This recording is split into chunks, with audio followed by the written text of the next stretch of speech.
All right. So, in the last session, you had paid a visit to the burgomaster as he was presiding over the trials that were taking place at the Reformation Center. It seems like a million years ago. Um, you had spoken with him and had a chance to investigate and inspect the cells on the second floor of the Reformation Center to try and ascertain whether or not a woman by the name of Esmeralda, who you're seeking out, a Vistani woman, was being held. Um, and you discovered that she was not being held on the second floor of the Reformation Center. Mara, had a chance to communicate cryptically with one of the other prisoners, who you believe to be another Vistani woman named Anya, who was a suggested contact for you, suggested by Casimir, a dusk elf that you had met at the Vistani encampment south of Valakai. After that, the party kind of split up because Stan and Marzen were still pretty tired from the hunting that they had done over the night prior. So they went back for a rest at the Blue Water Inn while Mara went to lend her help to the people at the Church of St. Andrew and to check in on Father Lucian Petrovich, whose health has been deteriorating quickly over the last couple of days. You had then made a decision in the late afternoon to follow up on a lead that you had concerning some missing bones, the bones of St. Andrew, which are a holy relic for the church, and to your knowledge, and based on your conversations with the Father Petrovich, that they held a power, a positive power, and a protective power for the church and the people and his flock. The lead was Heinrich van der Voot, the fellow that you were going to go talk to about the bones. Apparently he had been involved in a plot to steal the bones. And you ended up in a bit of a standoff with this fella, and you ended up spending the night. And do you remember what happened that night, Mara? Yeah, there were some noises upstairs, and he went to bed, but I woke up when he was attacking me, but I did away with him, and that was pretty much it. I wasn't going to go up the stairs because I knew there was something going on, and I was by myself, and I just knew sooner or later my compadres would show up. So I just was like, no, dude, no way. And then he attacked me. Yeah, and you quickly dispatched him, although he did smack you in the head with a wrench, I believe. Yes, a hammer. A hammer. Yeah, I did take a little bit of damage there, yeah. Yeah. In the morning, Marzen and Stan eventually found you. They had been looking for you. They were super worried about you. That's kind of a joke because they didn't seem to be that worried about you at all. Yeah, not so much. Yeah. But they did end up meeting you at the coffin maker's shop, discovering the coffin maker Heinrich van der Voot, I like saying his name, to be dead on the floor in front of you. And you had a conversation. The last thing I remember from the last session was that you had, Marzen, you had decided to, let's just get this over with, and you were charging up the stairs. You had cast your light cantrip. And so I also, Shannon, have questions about the spells. I think Shannon, Mara also cast the light cantrip. And Stan, you had debated pulling out a torch, but decided that it wouldn't be necessary with two light cantrips going. Okay. Okay, so question for Ben. What did you cast your light cantrip on before you head up the stairs? Probably just my shield. Okay, so it's on you. Yep. Okay. And then Mara, how about you? I cast it up the stairs so that we could see what was ahead of us. So you cast it on a stationary object? Yeah, I'll say top of the stairs. Okay. So just so you know, like if you cast on a stationary object, it stays there for the duration. If you cast on something that can be carried, I'm gonna cast it on the farthest into the room ceiling that I can see. okay. So So we're gonna jump right into it. Yeah. So you are currently in the stairway heading up the stairs from the first floor of the coffin maker shop to the second floor. Okay, so this is what you see. Marzen, you're in the lead. You are at the top of the stairs. Right here is there's like a little yellow flare. Got a yellow one on me too. Yep, and then so the one that's on you, Marzen, you should be able to click it and move it around within your. It's going to stay with your character though, because yes, Got it. because you cast it on your shield. But whenever you move in a dark space, you're going to want to bring that with you, if it's cast on you, right? Because that's your light source. Mara, yours is up here on the ceiling at the top of the stairs. Right there. Can you see that? Yep. Okay. Now you also have the opportunity to move that, but not right now because you cast it on the stairs. But if you had put it cast on like a rock or something or whatever, you could carry that around with you. Okay. Okay. So, Marzen, you're leading the way up the hallway, up the stairway, and at the top of the stairs there's a door to the left and a door to the right. I'll go through this one, the one on. Right here. Yep. Okay. Let me just open the door for you. Get rid of these things. Okay. So the door is open and you can move. All right. I'll peek open so I don't see anything that's so far in the room. Okay. So you're at the top of the stairs right now? Yep. Okay. I'll go ahead and move into the door one. All right. So basically what you see in front of you is a kitchen. There's a square table, 4 chairs. There are some cooking utensils. There's a plate with some old food. It wasn't the last meal wasn't quite fully eaten, and there it is. It's dirty, but it looks like a lived-in kitchen basically. All right. Is this a door over here too? Yes, you do see a door. All right. I'll whisper back to Stan and Mara, like, hey, there's a kitchen in this room. There's another door on the other side.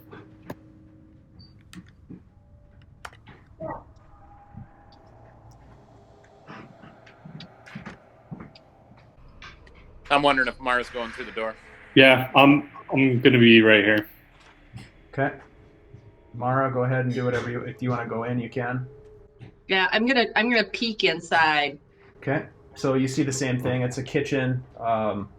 Pretty standard. Looks like this is where Heinrich used to make his meals before you killed him. All right. Do you guys want me to check this back room at all? And so I'll stay put where we're at. That way we're not getting like blindsided. Yeah, well, I'll stay here if you want to go take a look. Yeah, then Stan could stay here and watch the stairs and this door too. Got it. Perfect. All right. So what's your plan there, Marzen? I want to move right here and open this door. Okay.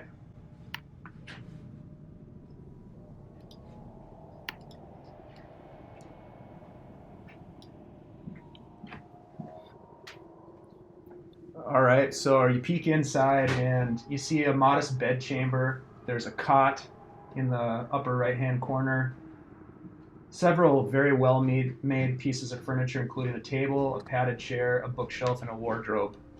There are no other doors. All right. I'll relay that back to Mara and say, hey, do you guys want to investigate these rooms closer, or do you want to just make our way to the next door where it stands at? I don't know. Are you seeing any? I'm sorry. What are you seeing again?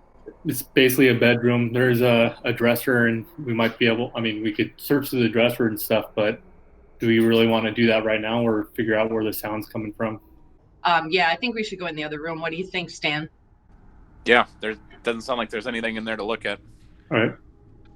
I'll make my way back, like right over here, then ready for Stan to open up the next door.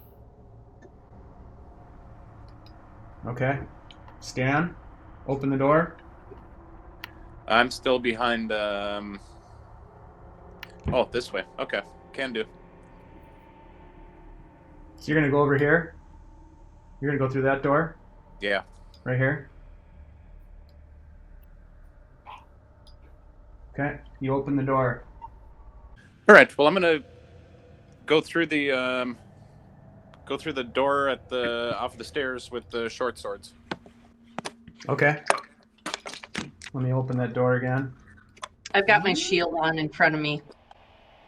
Okay. Go ahead and move yourselves into that room if you'd like. And I can give you a description once you're inside.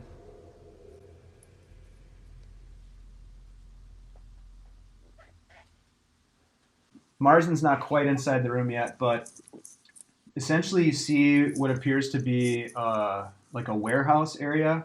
Stacks of wood planks that are presumably used for building coffins.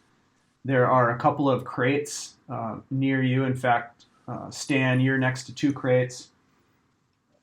There are other crates in the room. You see that this appears to be a workshop and storage area. The crates that you do see have the word junk marked on them. I'd like to move my light. Now Okay, that you we're can, in the, yeah, you can recast it. I'm going to recast the far ceiling of the far end of the room, please. Okay. Like in this area. I don't know if you can see my marker, Dave. Where? Do it again. I'm Click. You can move your marker. So this is important. You can ping. It's called. So you okay. place your marker somewhere and then click and hold and then release, and it should ping. There you go. So go. Yeah. Show me where you want to. Yeah, on the ceiling right about there, so we can see the far end of the room better. Okay. You have to be able to touch it. So the range for this spell is touch. So are you gonna walk over there and do that? No. Okay.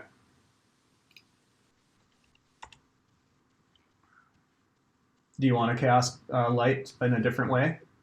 Yeah, no, I can't because I was going to do Sacred Flame, but I can't do that because that's more of an injury kind of thing anyway. So, no. Well, wait, hold on a second. You should get some ball bearings. Then you could cast light on them and like roll it across the room. Mm-hmm. You know, Like a rock. actually, I think I might have some of those. Hold on a minute. It's just like any object. You could pick up anything and throw it across if you want to do that.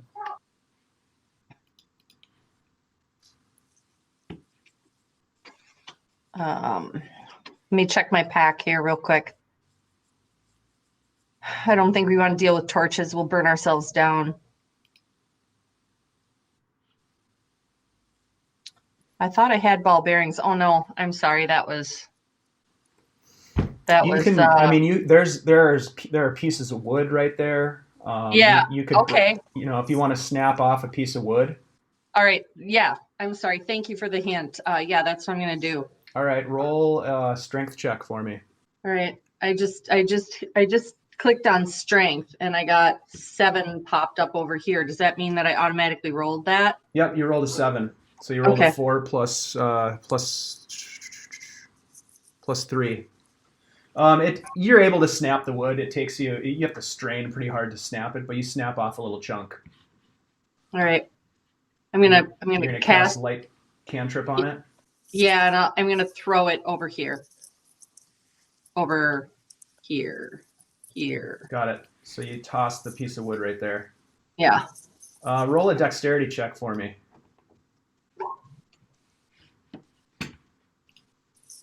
It was a crap throw, I guess. Oh shit! Huh? How does that It's work? all right. Getting those clunkers out of the way early. Yep. So it gets to about right here. Marzen, Stan, anything you want to do? Yeah. I want to switch back to the bow and move up. Okay. I want to move up with Stan too, so it's like pretty much just right next to them.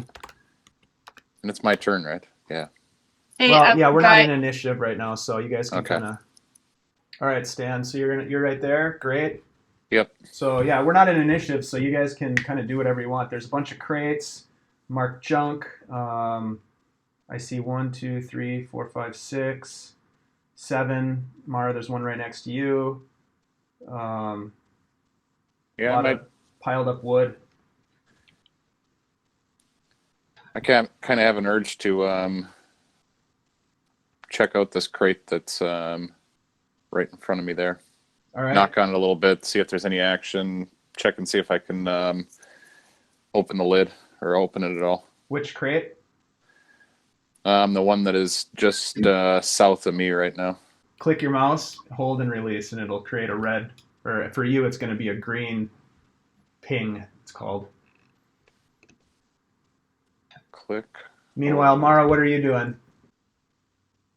You want to do anything with that piece of wood that's lit up? If he's gonna go ahead and open that one, I'm gonna just hang here just to make sure there's nothing weird coming out of it. Okay. But I'm more interested in the one further deeper into the room. Okay.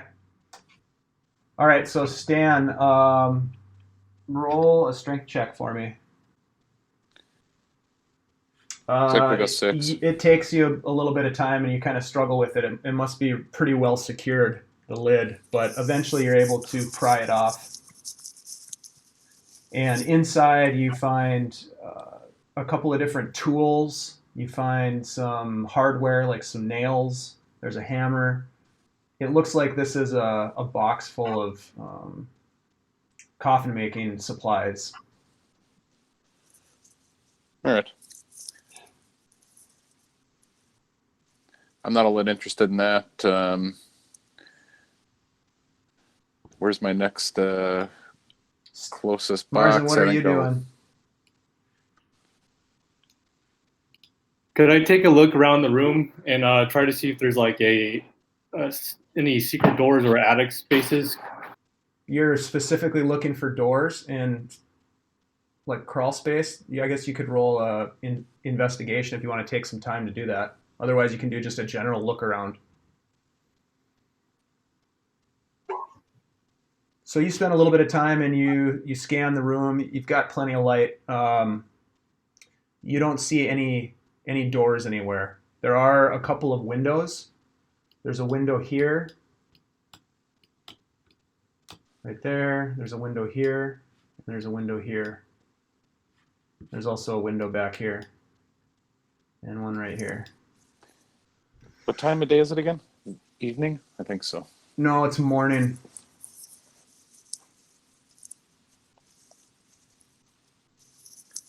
The windows themselves are look to be boarded up.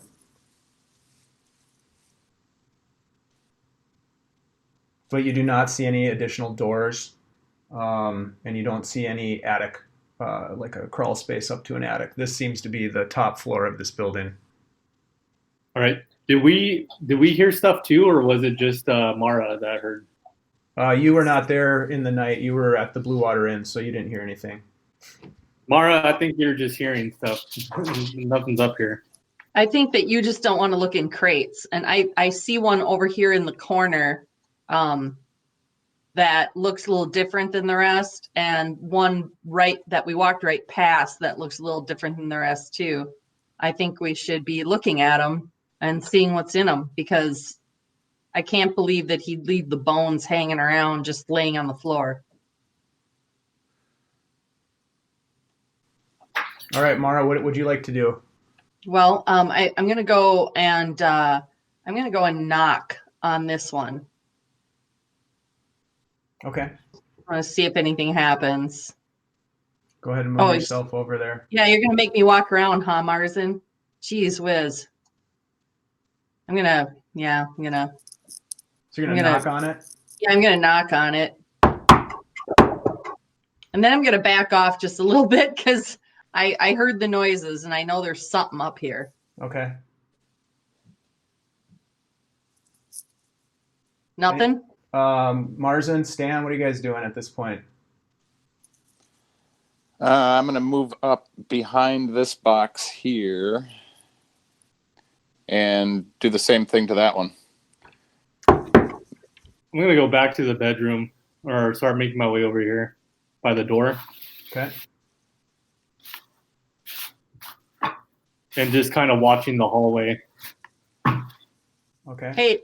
Hey, dude, will you knock on those crates over there? Just see what happens before I attempt to open this big one back here. Sure, I'll knock on these guys real quick too. Okay. Everybody roll a perception check for me. All right, none of you hear anything after you knock on these crates. All right, I'm gonna try to open this one right here. All right. So move on over there and roll a strength check for me.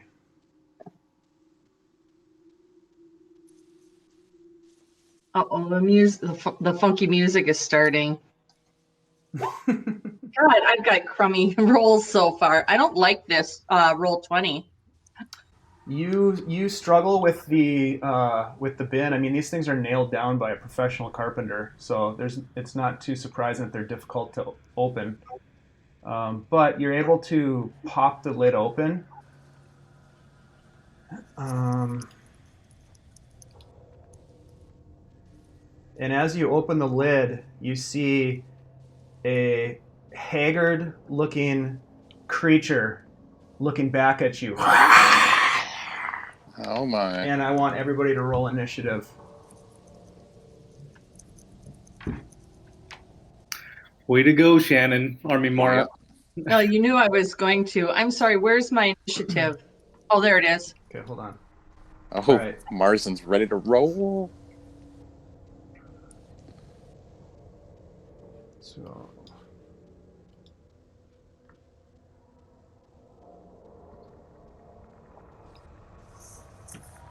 Haggard creature stuck nailed in a box. nice initiative, Marzen. Mm-hmm. Stan. What was your Stan? 6? 6. I forgot, if we clicked on our icon and just hit the initiative, it would go right to the turn order. Yeah, I would like to figure out how to move you over there. All right, so you'll have to... I can change it, I think, once you... Yeah, so if we hit initiative, then mine was 24. Oh, what the hell? No, I think that's set up for... All right, Stan, so you had 6. And go ahead and roll initiative, Ben. Just the old-fashioned way, just click on the word initiative.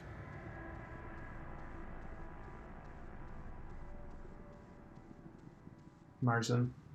There we go. And you had what, 23? All right. And okay. So you, Mara, you pry the lid off. You see this creature, and it reaches out towards you. It has this kind of long, scraggly, dirty hair. It's laying in a box of dirt, so it's dirty, and it looks like it's ready to eat you. Marzen, you're at the top of the turn, so why don't you go ahead and take your turn? All right, I'm gonna move, let's see, 20 feet. Do we have a ruler? I mean, each square is 5 feet, so... Yep, there's 5, 10, 15, 20, 25, 30. I'll move right up here. Okay, and here's your light. So you make a move. Anything else you want to do, Marzen? I'm going to. Yeah, I'll cast a spell. I'm going to cast blind. I'll cast this on the creature. Make a con save.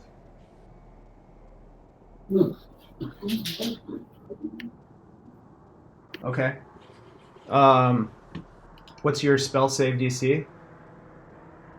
It's 15.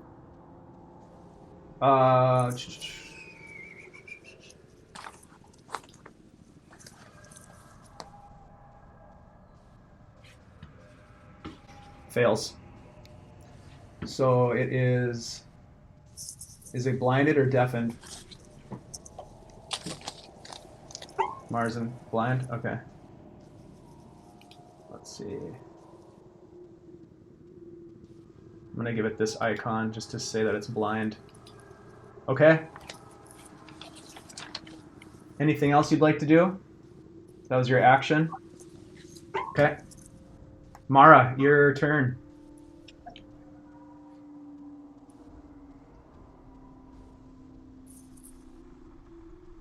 I'm trying to cast Hold Person, and it's not showing up over in the thing.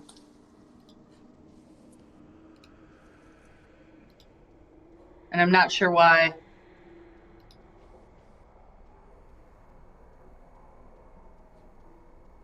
Because you don't have any spell slots remaining. Did you utilize spells the day before? I don't remember. Oh, yeah. You're right. I did. Yeah. So that's Yep. It's not letting you do it because you have 0 spell slots. Yeah, at level 2 I do. Yeah. You're right. Sorry about that. Oh wait, Hold Person is a 2nd level spell though, isn't it? Yeah, and I thought I had 3 slots and only used 2. You have 2 remaining. I have 2 remaining, so why is it not showing it up? should work. Are you clicking on does it highlight red? Yeah. Oh, I see why. You have to specify what level you Oh. want it.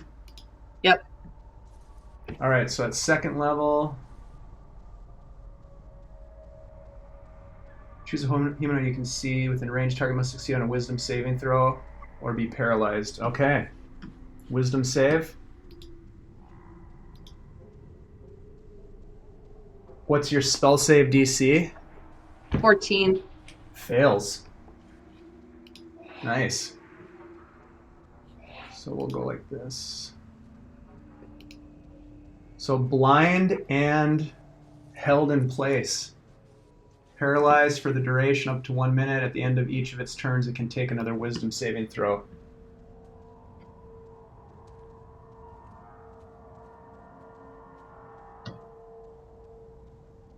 Paralyzed. Nice one. Anything else that you want to do?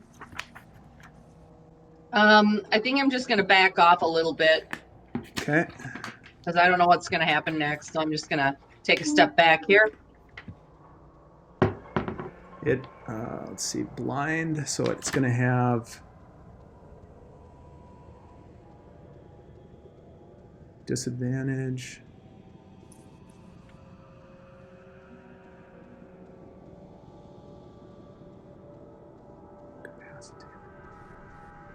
Can't take. Okay, very nice. That brings us to the creature's turn, and because it is paralyzed and incapacitated, it does not get to take a turn. And dang, that's a great spell, isn't it? Finally got to use it, Mara. So let's see. I get to make another Wisdom save to see if I beat it, if I can get out of it, because it's the end of their turn. Wisdom 16.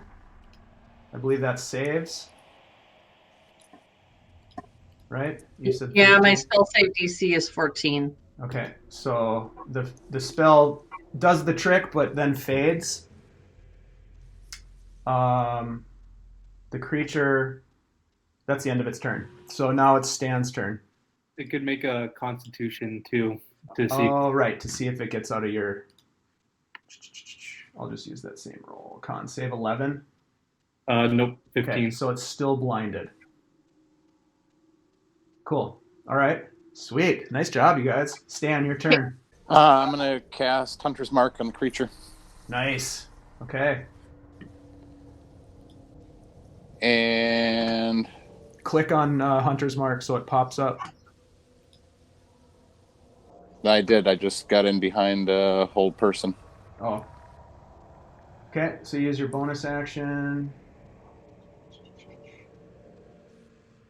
Okay. And then I'm thinking about shooting at it, but I'm really I want to start with the perception part of it and see if I can figure out what he's looking to do. And before I even talk to him, I want to talk to him and say, "What are you doing here?" So you're going to with speak perception. to it? Yeah, Okay. but using You can But I speak wanna- as an as just a free action. You can say a short phrase. So you can say, "What are you doing here?" And then do you want to use a perception checks? How do you want to use your perception check? Well, I noticed that Hunter's Mark gives me advantage on perception. I'm just waiting for just a moment before I run an arrow through him. Okay. So I'm going to talk to him. What are you doing here? What's going on?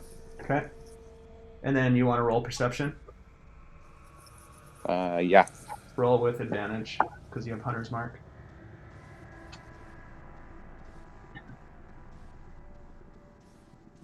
I really dig this system. It's nice to not have to look through the books to find stuff. Nice. Holy shit. 19. Which is... Yeah, that's great. And as I'm talking to him, perceiving, I'm wondering, where am I going to shoot this guy? Sure. Okay, well, first of all, with Hunter's Mark, it gives you advantage on wisdom or survival, perception or survival checks to be able to find the creature. And so you see exactly where it is. It's got the Hunter's Mark. You're honed in on it. And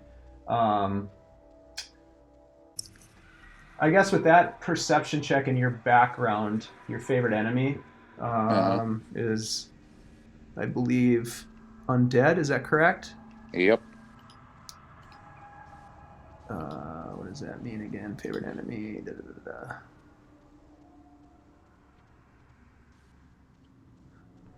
Roll an intelligence check for me with advantage.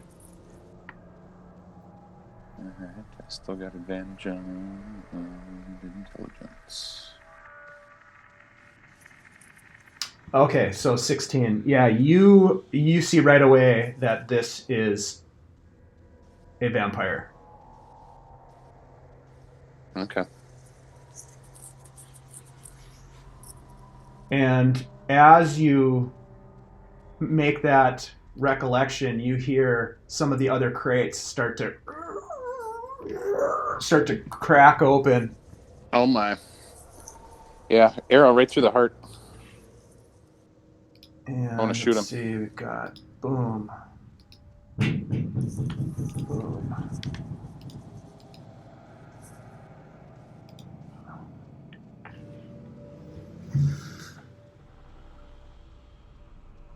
Three additional vampires begin to crawl out of the boxes as you see in front of you. And I'm going to get them into the initiative order. Oh, shit. We'll make this one. This is going to be the blue vampire. This is going to be the green. We'll make this one yellow. Yeah, I don't like any part of This this. one is...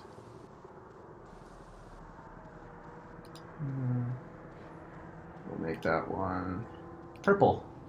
Nice rainbow.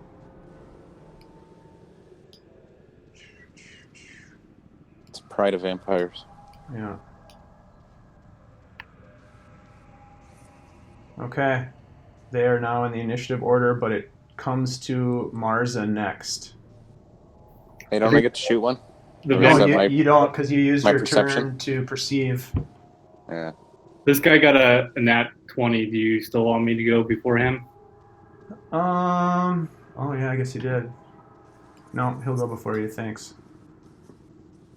However, it's going to take them a round to get out of the crate. So, Right.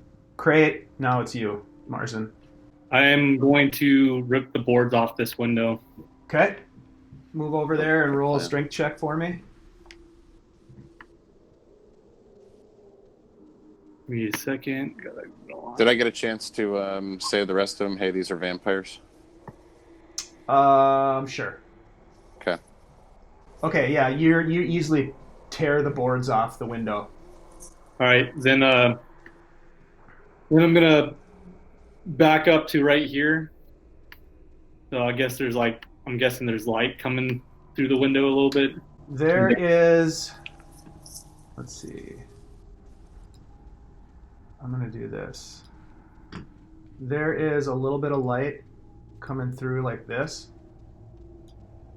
So this area here is illuminated. But not any more than these. So you have, I don't know if you remember, but you've got this. Oh, why isn't it doing it? Nope, that's why. Hold on, technical user error going on here. Goodbye, Siri. You have a light source here. Come on. There's a light source there already, and then Marzen, you have a light source. And those two light sources are brighter than the light that's coming in. No, I'll just in vampires and daylight. Yep, absolutely. I'm just telling you what it looks like. Got it. Get rid of that. These light sources are brighter, so the light that's coming in through the window doesn't really add a whole lot of illumination. Got it. And then just also remember that this is Barovia, and there's never really daylight. Yeah. So, anyways. All right. All right, Mara. As a bonus action, I'm gonna give inspiration words to Mara and let her know that she needs to run and get the fuck out of there. So I'm gonna give her a bardic inspiration. She has one combat, Nice. and I'll put this up that way you could read what it does. You can also add a token. You could add like this, just to remember that you have it. This little thing here, Mara, on your shoulder. Yeah. Just to remind you that you have bardic inspiration. That's what those little icons are used for. All right, so Mara, it's your turn. Yeah, I'll use the rest of my movement to come down here, though. Okay. Sorry, that's it. All right. All right. I know he's blind. I know this dude is blind, so I'm going to and that maybe Stan and I can double team on this dude. Do you know that it's blind though? Would you know that? Did Marzen tell you that? Oh, I don't know. Maybe not. Then there would be nothing that this thing would have done to indicate that he can't see what's going on. I guess you could try to use like a medicine check or something if you wanted to try to inspect this thing. All right. That would not be my action, would it? Actually, a medicine check, yeah, a medicine check would take an action, but a perception check would be incidental. All right, I'll do a perception check then. All right.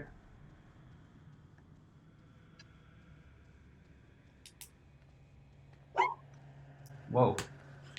Yeah, you can see that there's something funky going on with its eyes. It's kind of like rubbing its eyes, like it doesn't understand what's going on. Why is it blind? Well, and the thing is that I'm not going to move then because I would have done that from here. Okay. Yeah, I wouldn't have had to touch him, would Okay. I? No. Because my assumption is that I've known Marzen for a while, so I would know some of his capabilities. And so I'm going to take an educated guess. I'm going to move this way and pull my silver dagger and attack this dude Okay. Great. with my silver dagger. Okay. Well, one of the two that I have. Okay. Go ahead. And I'm sorry, what do I have to click here for that? Go to your character sheet. Uh-huh. And you're on the core page. Yep. Roll down to dagger and click on the word dagger. And it doesn't make any difference that it's a silver dagger or not? Nope, silver daggers don't add any different bonuses or of anything to damage or to attack rolls. Well, then what the hell am I using that for? All right, so where is my dagger? I don't see my dagger. It's in your attacks and spellcasting box in the middle of your core page of your data sheet. Oh, there we go. Thank you. All right, so you rolled a 14. You miss. It kind of jerks itself out of the box. It's coming out and it just jerks itself out of the way of your dagger. All right. Do I have the ability to take a step back here, or am I done? You still have movement. All right, I'm gonna take a step. I'm gonna move this way because because I get what Marzen is trying to do, and I want to get past that light shaft that perhaps might cause some damage. Okay. It's going to get an attack of opportunity on you, but I'm going to roll it with disadvantage. It's going to claw at you because it's still not fully out of the box yet. 16 to hit. Not crap. Yeah, I've got my armor class is 16. Okay, so that hits, and you take 6 slashing damage. And what you can do, Mara, is you can click on your icon, and that you can see that 26 pops up in the red circle. Yeah. Just change that to 20. There you go. And that doesn't automatically change on my character sheet then. I don't think it does, but that's okay because I can see it right here.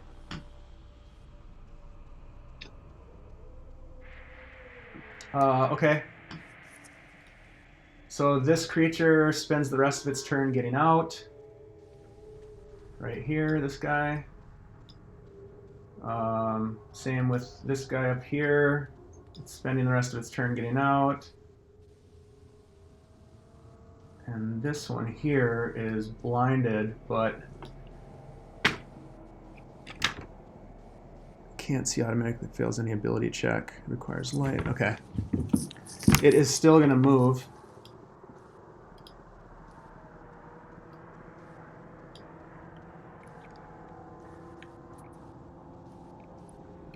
Gets right here.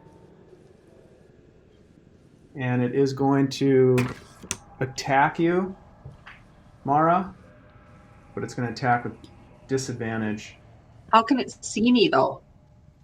It has other senses, so it can't see you. That's why it has disadvantage. Ooh, natural 20. 14. I'm assuming it misses. Because your armor class you said was 16. Yep. Okay, so it misses you. That brings us to Stan. You've got there's one vampire that's out of the box right next to you, and then there's two more at the top of the room, and there's one that's in between you and Mara. I'm gonna put it on Colossus Slayer. Ooh, nice. And I just had it. That's not what I'm looking for. There. Then backpedal to here. So hold on a second. Colossus Slayer is something that happens when you attack. It's not just something that you turn on and off. Okay. So here, I'm going to click Well, can I... Colossus Slayer for you. Can I do this? So there's Colossus Slayer. Can Okay. you see that? Yep. So it's important to understand how that works. Okay. Then can I move and then put on Colossus Slayer? It's not something that you'd put And on, then as I said. It's when you attack something, then you roll additional damage if you have Colossus Slayer. So you just need to remember that that's always active. Okay.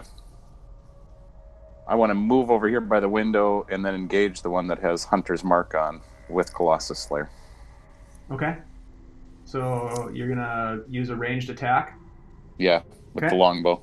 Got it. So because it's blinded, attack has advantage, so roll with advantage.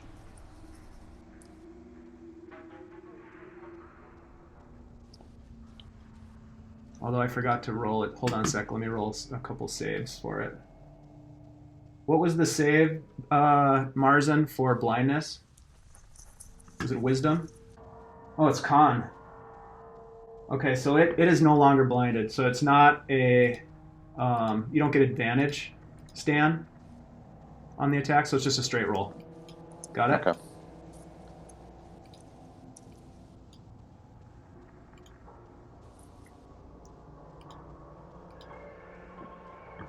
Thank you, Ben. Wow. Well, 22 definitely hits. Yeah. So you got 8 piercing. And does that does the 8 come with?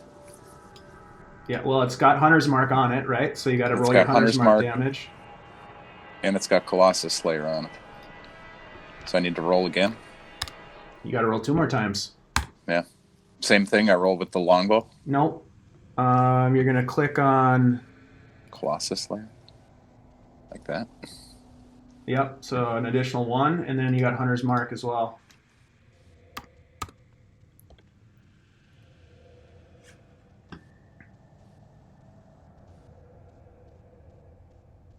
Weren't very good rolls. No. 8, 9, 10. 2 ones in a row. Yeah, I that's know, rough. that's pretty lame. Terrible, dude. I like my purple dice better, I think. So you fire a bolt from your longbow, and it just penetrates this creature's chest, and it cries out. Yeah, I was aiming at the heart. And it looks right at you. All right. That brings us back to this guy here. And I just want to bring that. Could I tell if I hit it in the heart?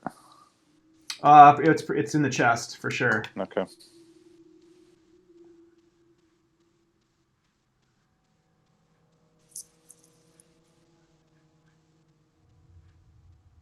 Okay. What do you guys think? Should we get out of here? Not your turn. 5, 10, 15, 20, 25. Yeah, but I just shot at the chest and I was... That creature, that vampire sneaks out the window.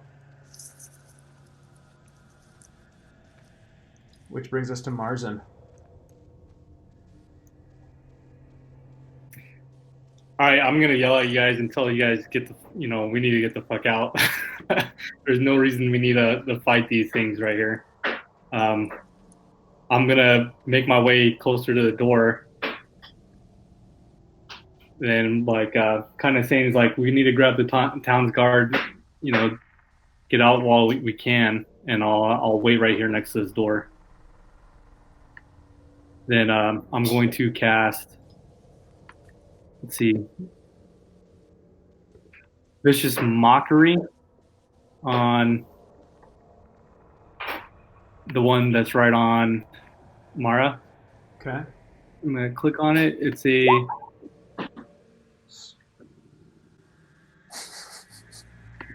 Wisdom save. wisdom save. Okay. And that's on this one. Yep, on pink. Got it. Old Pinky. Wisdom save. Fails. All right, so I'll roll and take psyche damage. Well, you guys are really whittling away at these things slowly, huh? Yeah, that one's 1d4. So you lay a massive insult on this thing, and it just kind of stops what it's doing and looks down the hall towards you. So right before I end my turn, I'll give Stan some guiding words and tell him he needs to retreat while he can too, and give him a bardic inspiration. Okay. And I'll tell Mara and them, he's like, we need to leave. You need to get out there right now. So hopefully you can see that I'm causing this guy a distraction, and I'll end my turn. Okay. That brings us to Mara. Okay, I have a question, like I always do, about warding flare. Okay. So can I cast a spell immediately followed by a warding flare? Warding flare isn't something that you use on your turn. It's something that you use as a reaction to an attack that's waged against you or an ally. So Well, that was I guess that's my question, because that's right after me is the blind guy, and so if I cast a spell and then immediately throw up a warding flare, then in theory that should prevent me from getting any damage from that person. Sure. So here's how that would work, just to fill you in on sequence of events. You would cast your spell as part of your turn. You can move. You can use a bonus action, whatever. But then when a creature attacks you next, if indeed that vampire attacks you, then you can use your warding flare. Okay. All right. I am going to move. Okay. I have 30. It is going to take an attack of opportunity on you. Then I'm going to hit warding flare then. Okay.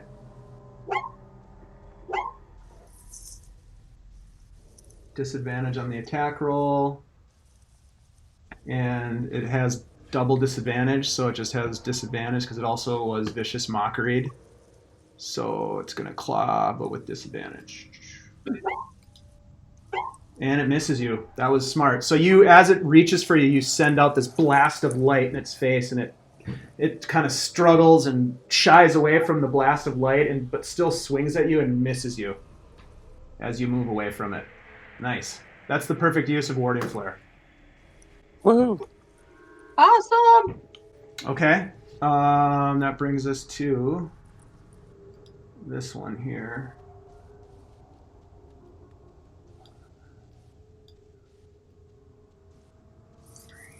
It's going to attack you, Stan, with a... It goes right into that open light coming from the open window. Yeah. Hey, I can't seem to move my cursor for whatever reason. Can I throw up a warding flare for Stan, please? Sure. Are you keeping track of your warding flares? I don't know if I have any limits on that. Hold on a minute. You do. Equal to my wisdom modifier. Yeah, I've got So you get four uses. I've got 4. So Okay. yeah. So yeah, disadvantage.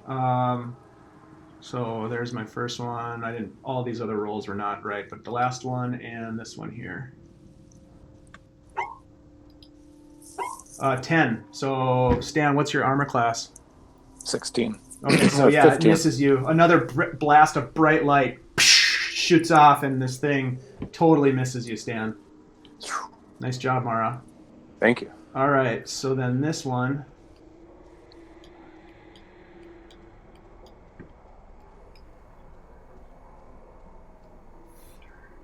Stan, this one is going to go past you. If you want, you can take an attack of opportunity.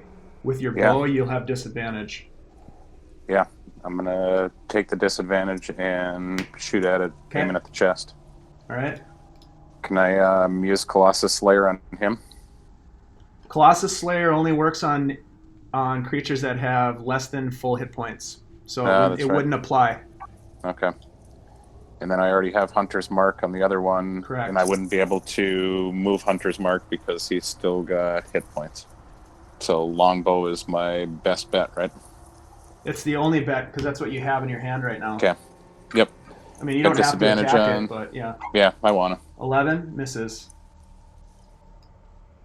Okay, so it gets here, and then it's this guy here. 11, so I rolled a 3. 10,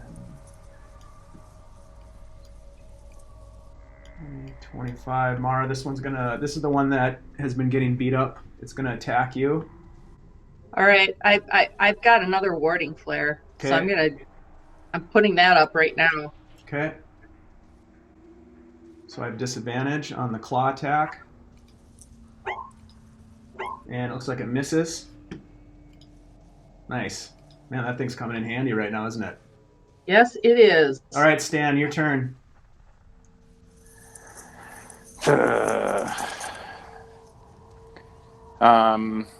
This guy that's blinded right in front of me. Can I chuck him to the side and There's jump? nobody blinded in front of you. So I can't slam check him and dive out the window? Yeah, you can do that. You can roll a strength check or a strength roll for me. Oh, hang on, that's with disadvantage.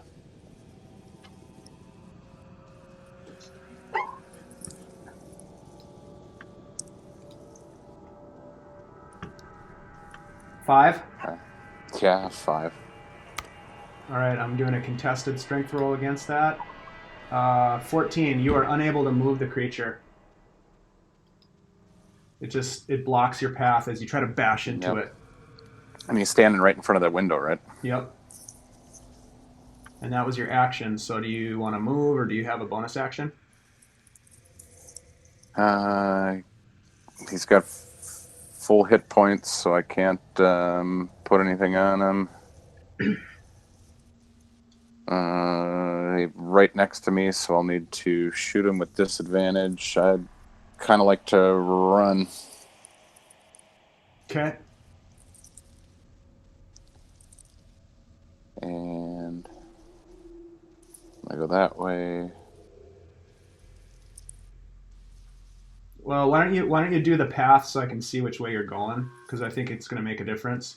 So you can use the arrow keys on your keyboard to move you. That's what I tried to do. Yeah. Nice. 5, 10,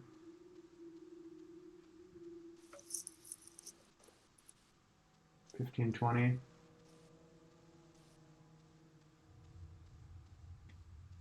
Are you going to stop there? Yeah, Okay. I'm going to stop there. That's smart. Okay, I didn't want to influence his move. I just have a question about obstacles because we haven't run into this before, to my knowledge. So if I wanted to, like, let's say, climb over these stacks of wood or crates or anything, Mhm. as opposed to the clear pathway, would that require any kind of like dexterity saving throws, anything like that? Depending on what it is, I might ask for a dexterity roll for sure. Yeah. Okay. All right. Yep. Okay, Stan, nicely done. Marzen.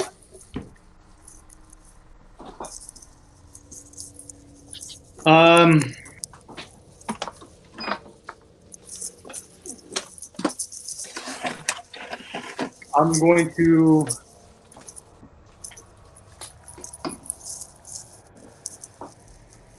I'm going to try and move up here. Would it be just difficult terrain?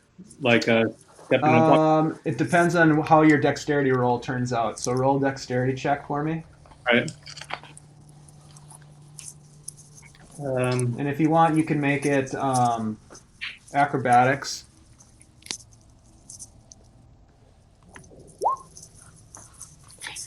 Oh yeah, you're no problem. You get right up on there. Doesn't cost you any extra movement. I'm going to cast Disciplined Whispers on this dude as a second level. Okay. So it's going to be. Pop that in the chat for me, will you? Yep. I'm trying to find it real quick. I love being able to see this stuff rather than page through the book. Yeah, this one wasn't on. It wasn't already on, so I had to copy paste everything. Did it just show my? No, but you know what? Just read it to me, or you can. I'll just copy it and put it right in paste. I can help you figure out. I can show you how to make that function happen some other time.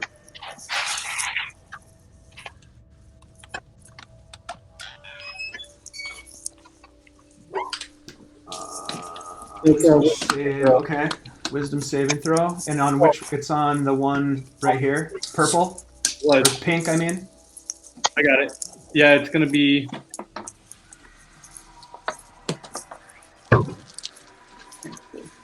On the pink. Yep. Okay. On this guy. So it's a wisdom save, and I rolled a 14. So that's a fail. Okay. So I'm gonna cast it as a second level. Okay. So I'm gonna do. Hold on here. So 46 psychic damage.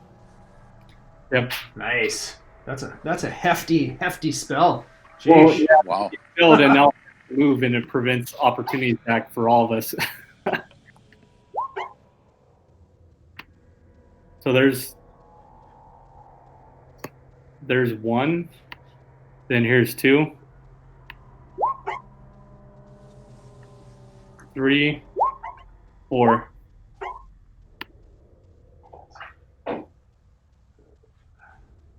I need to change that. Yeah. So let's see. 4, 7, 8, 13. I think that last one doesn't count, right? Because it's only 46. 1, 2, 3, 7, 4, 2. Yep. All right. So 13. So now since it failed, it has to use an immediate reaction to run away from me. And does it use its full movement? Yep. It says right up here, use available to move as far as its movement. As its speed allows. So 5.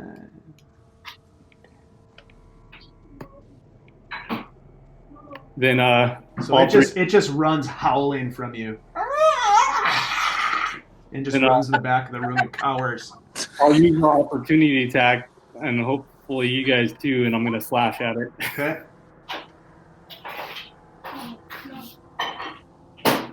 Yeah. I'm sorry. Did you say that we all have the opportunity for an opportunity attack? Yeah, it moved. 10. Yeah, I got a 10. Okay, that misses. Stanley hit it though. So Stan, that would have been a disadvantage because it's so close to you. Yep. And I just shoot it or do it one more time? Oh man, that misses. And Mara, you do get an attack of opportunity as well. All right, I'm gonna grab my mace and take a swipe at him. Sure. And I'm sorry. What do I hit for that? Strength? No, you use your mace. Yeah. Oh, sorry about that. Okay, 7 damage. You clobber it. Okay, and it ends up back here cowering. Nice. that's all I'm gonna do. Okay. That brings us to Mara. If I want to leave the room, but pick up this box right here, Mm-hmm. is that 2 actions? You can move and pick up the box as an action and carry it with you. All right, then that's what I'm going to do. Okay, so So- move. So that's No. 5, 10, 15, 20, and then into the stairs, 25, and I'm going to start heading down the stairs because I get 30 feet, I think. But I want to pick up this box along the So way and move bring it. here first and roll a strength check for me.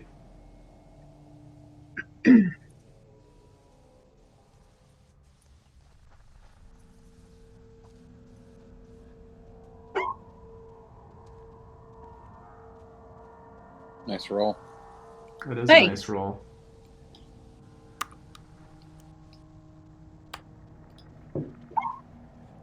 It's pretty heavy, but you're able to pick it up. So that was 5, 10 feet of movement there. And then where do you want to end up eventually? As far as I can go. So 10, 15, 20. Yeah, you can get to the top of the stairs. I thought I could get down a little bit, but all right. Well, it's a pretty heavy box. I just rolled All for right. the weight, and it's heavy. Okay. Okay. However, as you get to the stairs, at the bottom of the stairs, you see another vampire. Ah, Yeah, the one that crap. went out the window. And I can't see anything, just so you know. My screen doesn't show anything right now. oh right, I guess you can't see it, but you hear it. You don't have any light. You could recast your.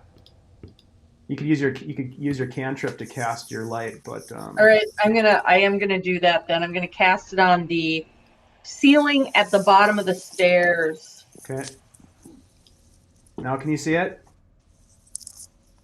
I can see something down there. Yeah. Yeah. Yeah, it's a vampire. Bastard. Roll a perception check for me.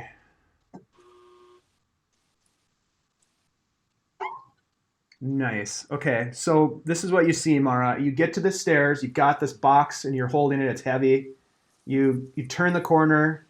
You cast your cantrip to illuminate your path forward, and at the bottom of the stairs, you see this vampire turn and look up at you as if it was going down the stairs, moving away. It looks up at you, and you see under its arm, it has a bundle. There's like a burlap bundle under its arm. And you see it for one split second, and then it's gone. Oh, bastard. All right, I'm dropping this box. That's the end of your turn there. So that becomes... This vampire here sneaks out the window as well. Hey, David, I'm sorry. Or Dave, I'm sorry. Did the vampire just disappear, or Correct. did it leave out the doorway? It went out the doorway. Okay.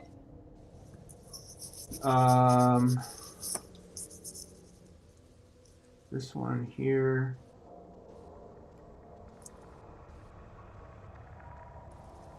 Moves away as well. Yeah, you get an attack of opportunity, Stan, if you want one. With your bow, Yeah. you get disadvantage.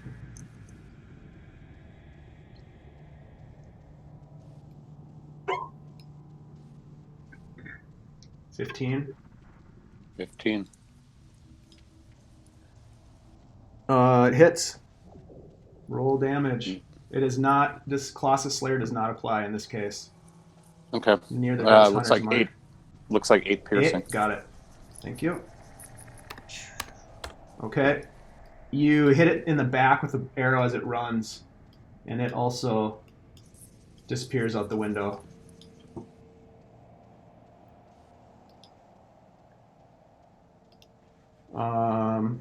And then that brings us to this one here.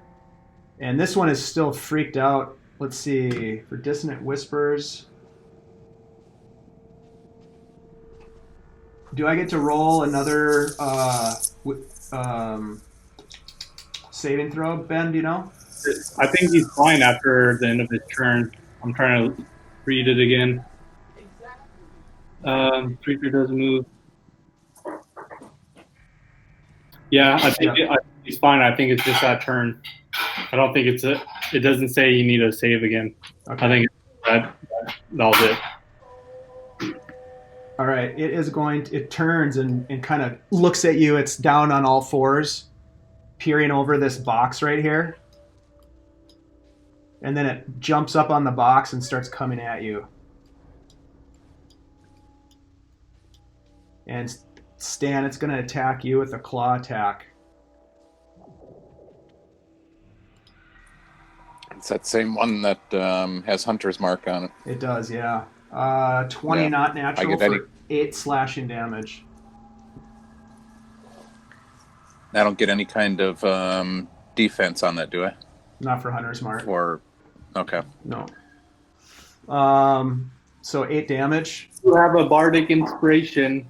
Oh yeah, how do I use that? Can I use that in a defensive way? You could roll it and add it to your AC. I'll post it again. That way you guys could read it and make sure you guys use it.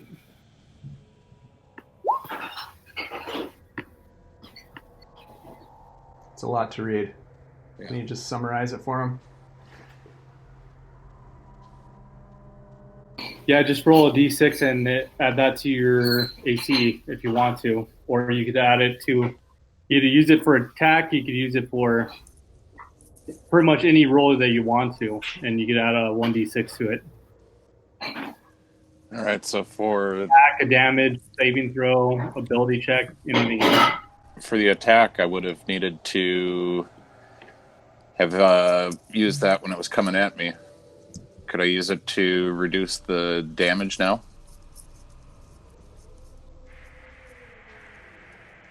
No, I don't believe that you can use it. You can only use it to, I think, because Ben is a, College of Swords?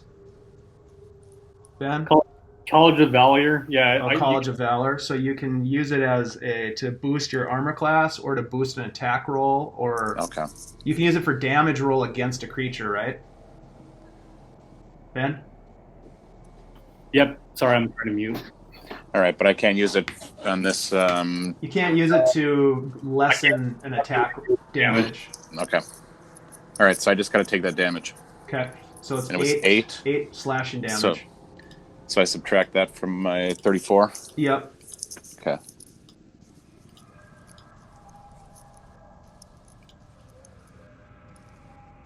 And you can do that right in that red bubble above when you click on your token.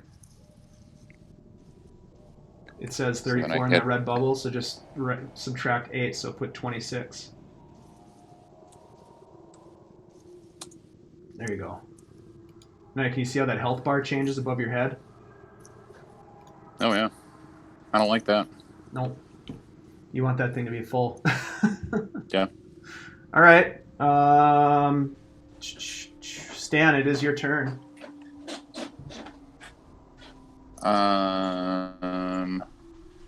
I'm going to shoot at him from right there with Colossus Slayer. And he's also Hunter's marked. Yeah. Hunter marked. Which... Do I need to... So you're at disadvantage because he's right next to you, but you can still shoot him with your... Yep, so it's a disadvantage roll, but you... Ooh, 10 does not hit. So you pull back and you loose the arrow, and it bumps you because it's right next to you. It hits the bow and it shoots off to the side and hits the wall. Jeez, I've been rolling lousy. All right, that brings us to Marzen.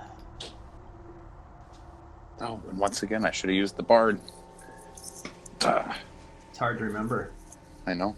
I don't know why I'm trying not to do that. Yeah, I'm sorry. Shannon had it this full time and you haven't used it. It's up to them to use it, you know. I mean, you're in character. You could yell out to them and be like, "Hey, boneheads," but you can't tell them how to run their character. So Marzen's gonna do that. He's gonna be like, "You idiots! I'm trying to inspire you guys." Then I'm gonna run out. Okay. And move 20 feet. 1, 2, 3, or 5. Sorry. 30 feet. 5, 10, 15, 20, 25, 30. Okay. Then I can't.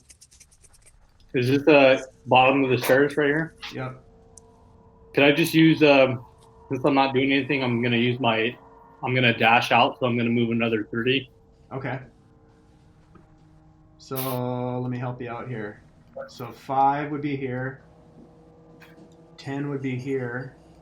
Can I shout warning to him? As he goes past, you can. So there's 10. You're over on the ground level. All Hey, right. Marzen, there was an undead at the bottom of the stairs. Look out. All right. So you still have 20 feet of movement. Dash. Is there anything right? Could you move my light back on me? It is. Right. Is there anything right here? Or is this? Yeah, right in front of you is the door. And There- so you there- can't see around the door. It's open to the room on your left, right here. All right. But the door is right here. Let me do this. Right here. That's what I was asking. Here's a door, so you can't see behind the door. Oh. That's why the light is showing you what it's showing you. If that makes any sense. Yep. Could I ask? Will Wei, as a reaction to her saying, "Will Wei did it go?" Yeah, you can say that, but you can't have a conversation within she can yell, she can tell you something as you're going by, and then you can yell something back to her as a free action. Right. This is the way we came in, though, yeah. Yep. I'm just gonna start heading out. So I got it down here. That was 5 on top. You have 20 feet of movement left. All right. So I'll move 5. Is that 10. area lit up for you? Yeah, it is in Okay. here. 15, 20.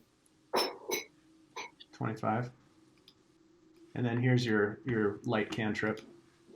Right. And this is right next to you is the dead Heinrich. Got it. Okay.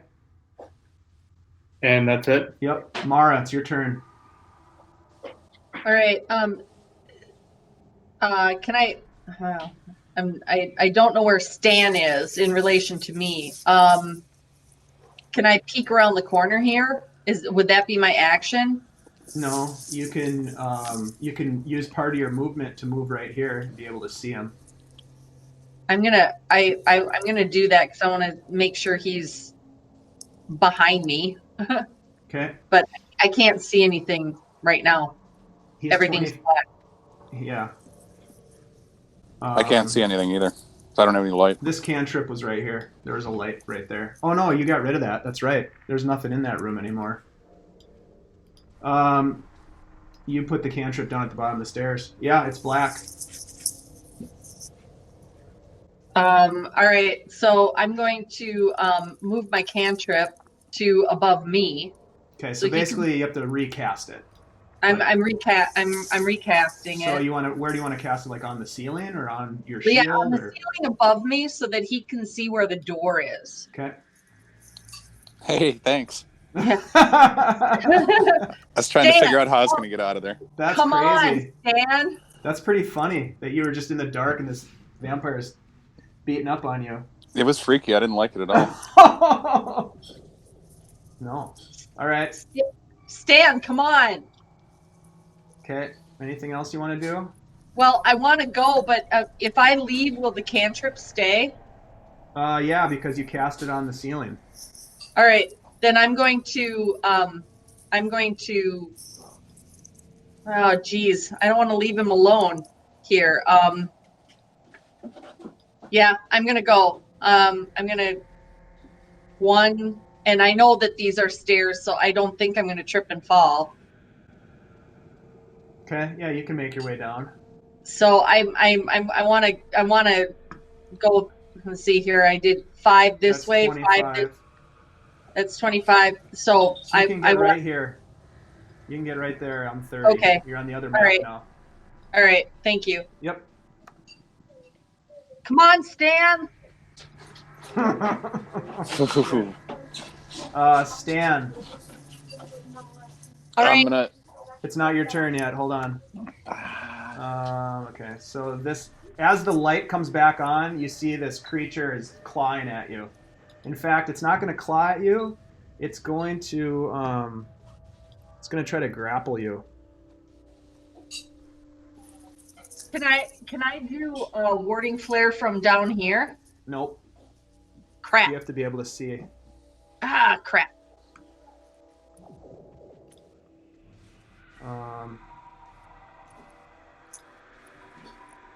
13 to grapple you. What's your armor class? 15.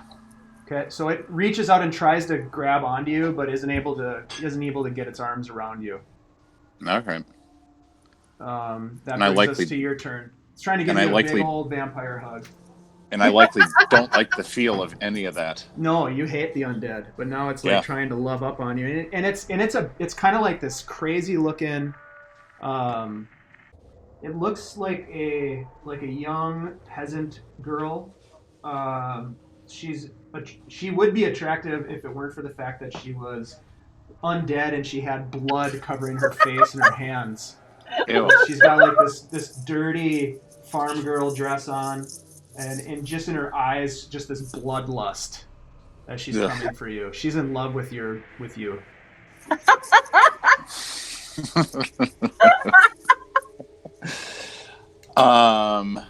Bardic Inspiration, is that any that's just for, remind me again, it's for attack rolls and defensive rolls. Okay, I want to get out of there. Make a break for the door. Okay. She's going to take an attack of opportunity on you with another attempt to grab you. As you try to move away. Ooh, 18. Yeah. Now you can use the Bardic Inspiration. I'm gonna tell you this the one time, but I'm never gonna tell you this again. Okay? Okay. You can use the Bardic Inspiration to add to your armor class. And Ben, if you can chime in and confirm that, because I'm not familiar with this particular Valor Bard. Yeah, I keep telling you guys that too. Yeah. So roll, what is it, a D8? Use the 2. Is it a D8 or a D6? D6. So you can add 1 D6 to your armor class right now. And use that Bardic Inspiration. That'd be how I would use it. All right. Yep. You could use it to boost your AC. You could use it for damage. You could use it for... Just do it for AC right now, please. I know how to roll a D20 at random, but I don't know how to roll a D6. Go over on the left panel, away over to the left side of the screen. There's there's a bunch of icons, and there's one that's it looks like a 20-sided die. Got it. And go to the D6 and click on D6. Okay, so what your armor class is? 15. 16, and what did I roll? An 18. You are grappled. No good. Freaking 1.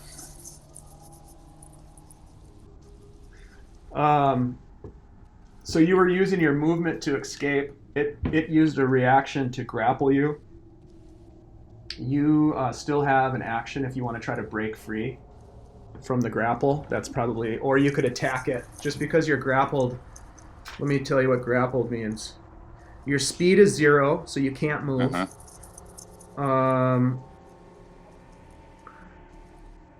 Boy, it'd be tough to shoot but you somebody can while still, they're grappled. you would have disadvantage on your attack. But yeah, you can attack. You can try to break free of the grapple by rolling a strength saving throw.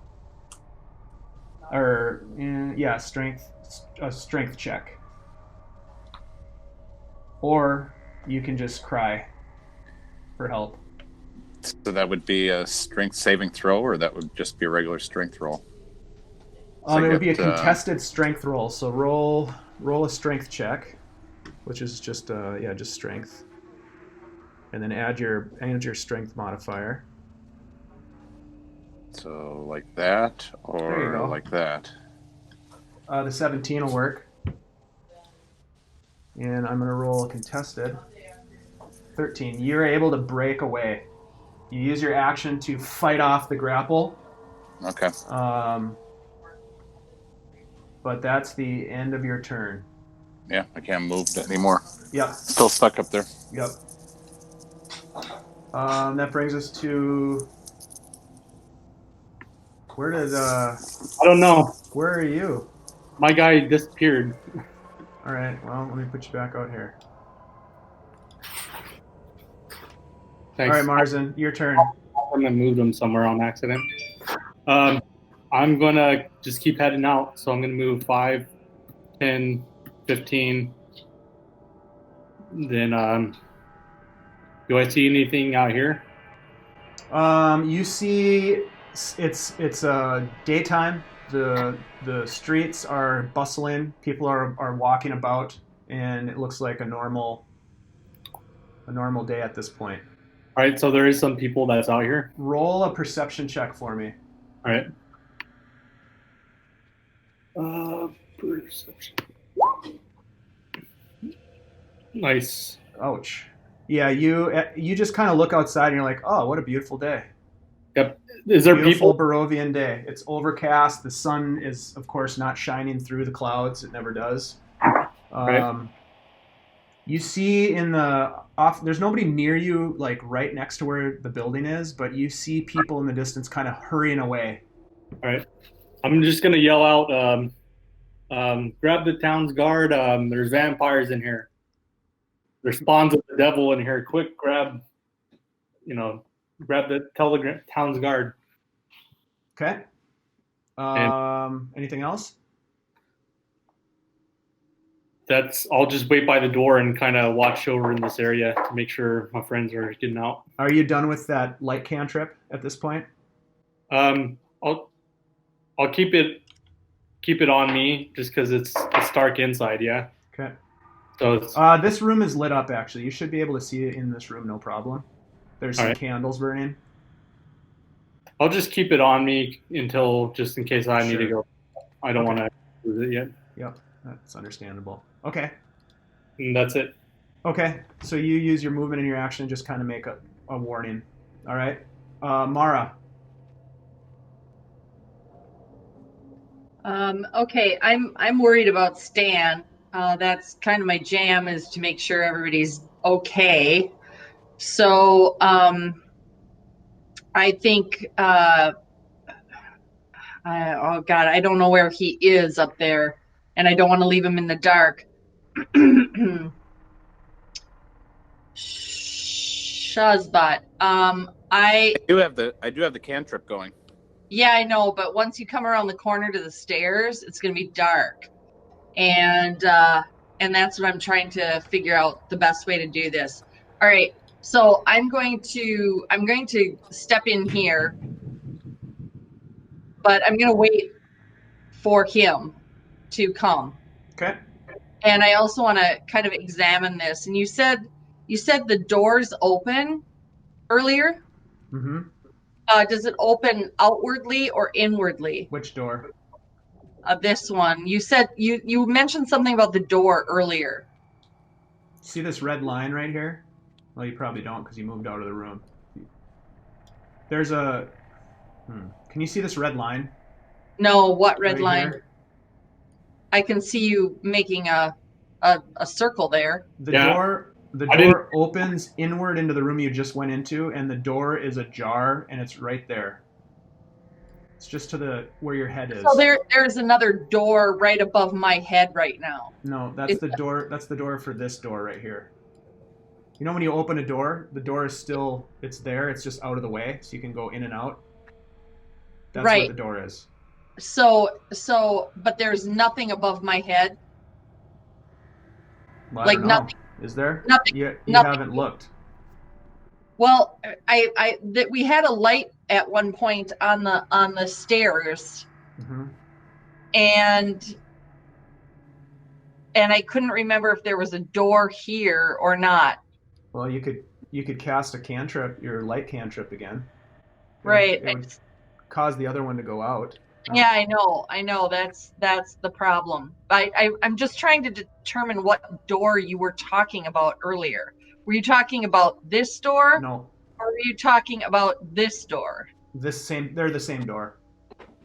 Those are the same door. What do you mean they're the same door? That doesn't make It sense. was just open. Like it being closed would be right here. It being open is right here. Yep, it's open right now. It's closed right now. Okay, Now so it's open. I haven't looked behind the door Right. as it's open. Correct.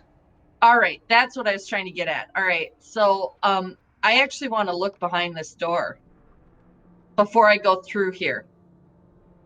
Before I go through the door, I want to look behind the door, right here. Okay. Does that make sense? Sure. How are you going to do that? Well, I'm going to cast my cantrip Okay. right above my head, or right, on the ceiling above me, so I can see what's going on. Where you are right now. Yep, because I'm at the bottom of the stairs right now. Okay. Right. All right.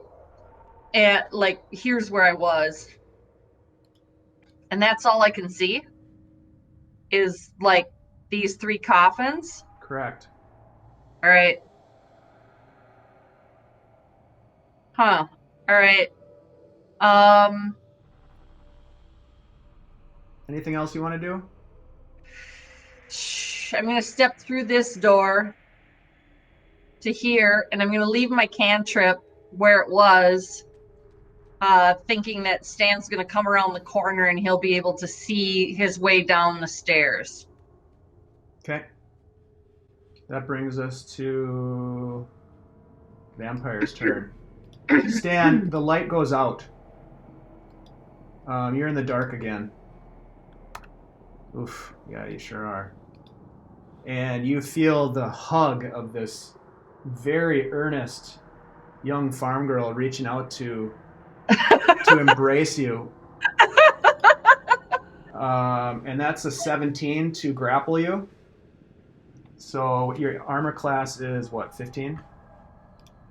Yep. You are grappled again. And it is your turn.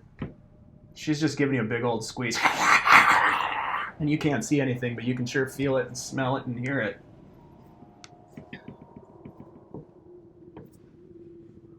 And now it's your turn again, Stan.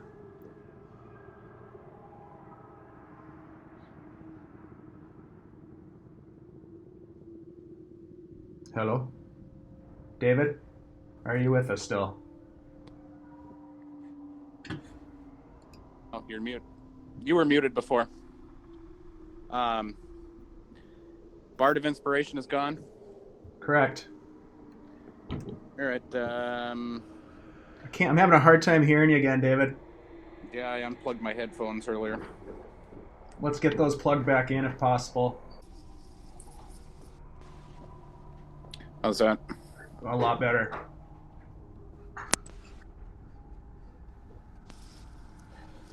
So you are currently grappled by this farm girl vampire. And it's pitch dark. I'm going to try to get ungrappled with strength like last time and hope that it's a good roll. Okay, do it. Yeah, 6. You are 10. unable to break free. No. Can't use Dex for that, right? I can't do anything with dexterity, can I? Nope. But Okay.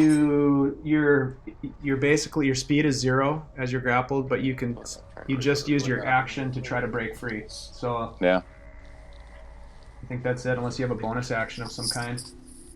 I got Hunter's Mark on that one. I don't think that will do anything for you have my to current hit problem. You got to hit it first to get the benefits of Hunter's Mark. That brings us back to Stan then. Excuse me, Marzen. Marzen, you're outside. Roll another perception check for me. Got it. Oh, nice. You notice that the people that are moving along the streets are running, and you hear a scream call out, like a blood-curdling scream of a woman screaming in total agony, and then you start to pick up on other people yelling. All right, I'm gonna full dash to that location then. Okay, so you dash out into the street. Yep. Okay. All right. Mara. I noticed that Stan has not Where the hell is Stan? so I am going to recast my cantrip up into that room. Or do I need to move You have first? to be able to touch the location to cast the cantrip. Okay. So 1, 2, 3, 4, 5, 6. And I'm going to cast the cantrip like on the ceiling where I can see, like right here. You have to touch it. You have to be in that space to touch All right. it. Have I gone my total distance? Here, I'm going to put you up here. You're over on the other page. No, you have 5 more feet of movement. All right, then I'm going to go through the door. I can't see the room that I'm in right now. So I'm going to touch the wall to my left. All right. So here's the stairs, right? You're at the top of the stairs, yeah. Right. And I've climbed these stairs now 3 times, so I don't need the light to do it, but I'm going to come around this corner and touch the wall to my left so that I can shed some light on. You have 5 more feet of movement. You can get to this spot right here if you want, and then you could cast the cantrip right there. Like there, and I'm going to cast the cantrip, like I'm going to touch the wall here and so that he can see what the hell's going on. Right there.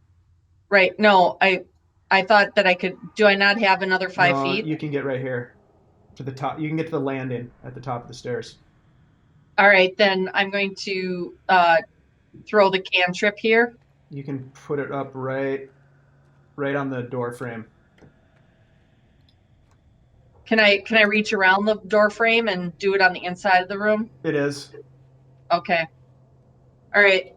So that Stan can see what's going on a little bit. Yep. And crap. I can't see what's going on in there, so I think I'm gonna leave it at that. Okay. Stan, you see the light come back on, but you've also got this vampire in front of you, and this vampire is going to try to bite you. Can I throw a warding flare, or can I not because I can't see around that corner? You have to be able to see him, I think, with warding flare, and you cannot see Stan. All right. Yep.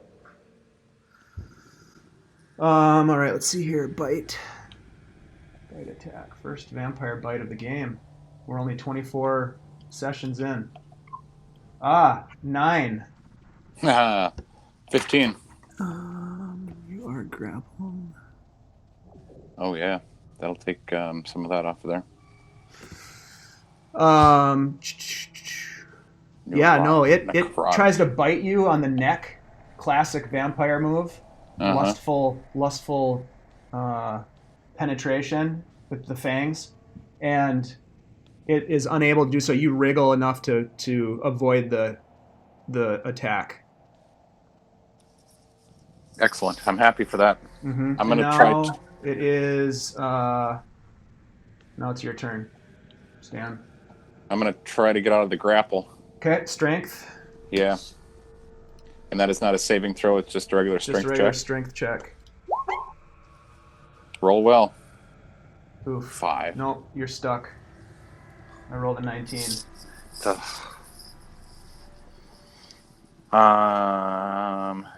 I looked at my equipment and I don't have.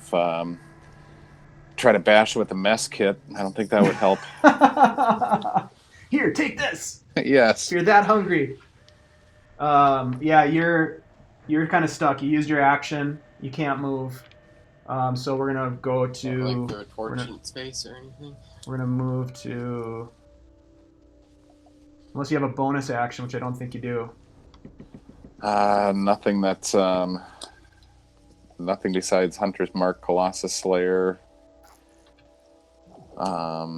We are working with a favorite enemy. Mm-hmm.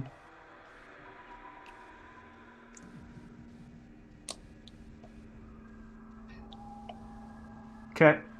I That don't brings see anything us that would help, though. to Marzen. So go ahead and just kind of narratively tell me what you're doing because you're sort of out of the initiative at this point. Yep. So I'm just I hear some screaming, so I'm just trying to go up to the screams because either Okay. come out or if there's someone screaming, the guards are going to be coming right there too. So. Yep. So you run towards the sound of the screaming, and it's within 30 feet, just around the corner of another nearby building, and you see a woman laying on the ground on her back, and she looks like she was clawed pretty bad by one of these vampires as it ran past, and she's got a bite on her neck. She's holding her neck and crying. All right. I'm gonna go up to her and then cast. Does it look like she's dying? Yeah. All right, I'll cast Cure Wounds on her. Okay. Just a normal 1d6. Then, as I'm doing that, I'm asking her where it went, so I could continue chasing after it. Okay. Oh shit! I guess it doesn't do a roll of 1d8. Plus your spellcasting modifier. Yep. Oh, here it's. Never mind. It's in my sheet. It's right here. Cure Wounds. And submit.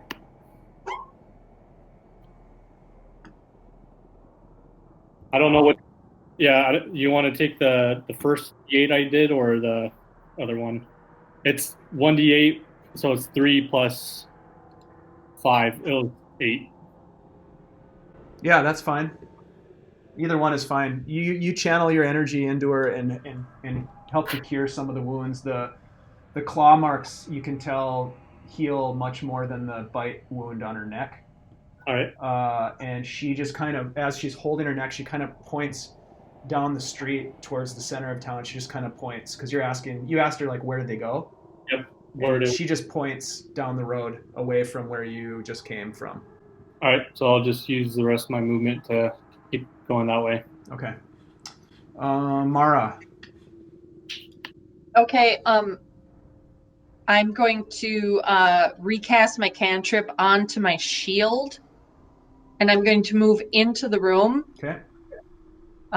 So that Stan can see what the hell's going on. Okay. And then I'm going to cast Hold Person on this jerk here. And I'm going to cast that at level... let's see here. I've got another one. So I'm going to cast that at level 2. Hold on a second, just a second. I want to double check something real quick here.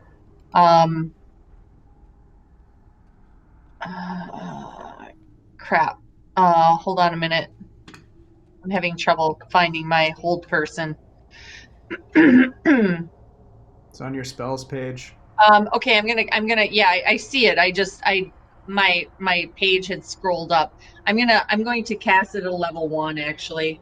Okay. It won't let me, so it will have to go at a level 2. Yeah, you don't have any level 1 spell slots left. Yeah, actually I do. I've got 4 of them. I don't think so. Yeah, I think so. It says 0 on your... We talked about this at the beginning of the game. Yeah. I'm sorry. Yep, you're right. I usually am. Yeah. Thank you, DM. All right. Okay, so you cast your last level 2 spell to Hold Person, and I believe that is a Wisdom saving throw. That is a Wisdom saving throw. All right. So I rolled an 8. Yeah, and that's way low. So Okay. You lose. Okay, so Stan, you notice that as Mara casts this spell, the vampire farm girl releases her grip on you and just kind of falls paralyzed. And I'm just going to yell, "Come on, Stan, let's roll." Okay, Now it's the vampire's turn next. Now she's paralyzed, so she really can't do much. But at the end of this turn, she can make another wisdom save, which she's going to do. 17. I believe that is a success. All right, so I have a question. Can I use my bardic inspiration at this point? How? To add to my spell save DC. No, No. on the type of bard. No, it's just for. I think it's just mostly for like combat attacks. Not. It doesn't have anything to do with spells, to my knowledge. Yep. Okay. So she does make the save, but that takes her turn. So Stan, it's your turn now.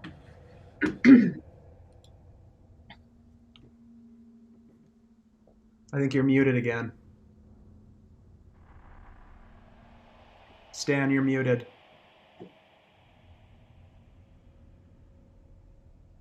Hello? David! You're muted on Google Hangout. You're muted. Did he go have a cigarette? No, he's muted. No, I'm right here. How about now? Hear me? Yeah, you were muted, by the way. Yeah, I was. I guess when you press your face, it doesn't do it. You need to go over user error. Okay, it's your turn. Yeah, I want to get out of there. Okay. Remind me again what's in that rubble? How tall is it? Can I go over the top of it without difficulty? Or Make should I a go around? dexterity. Roll a dexterity check for me. Athletics. Here is athletics. Yeah, you rolled a natural one. No, you get hung up, so you can make it about. We'll say. You can make it 10 feet with that, and you're pretty unsteady as you step onto these planks. They kind of move beneath you, and it becomes very difficult terrain for you. So you can get to right about here. I don't like it up here at all. At least you can see right now. At least I can see. And let's see. My guy doesn't want to move over there. Before you do move, she's going to take a claw attack at you. Oof. Doesn't sound good. She hits you for 10 slashing damage, Stan, as you sneak away from her. Her attack was 25. Yeah. I rolled a 19 or something. I rolled really high. These are vampires, man. They don't screw around. It's not like you're not fighting wolves. Yeah. Updated. Okay. I still get to move, though? Yeah, you're able to get to that point. And you still have an action. Oh, I'm going to take a shot at her, totally. Damn right. She's the one that's got Hunter's Mark on her. Correct. So we'll start with that. And then Colossus Slayer, she's already got damage. Why don't you start with the attack roll, because none of that stuff matters unless you hit. Oh, yeah. Okay. And that's this one. That misses. I seriously rolled a 1.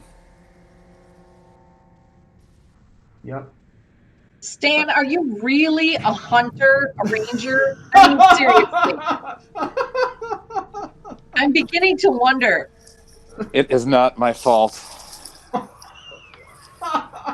It is not my fault. Oh, it's horrible.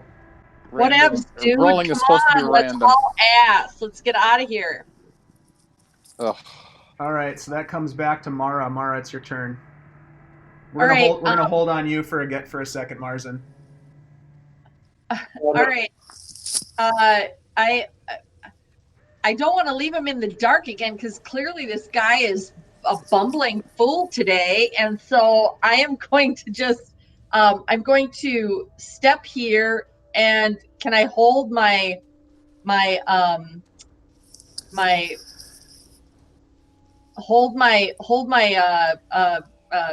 shield so that he can see the pathway out?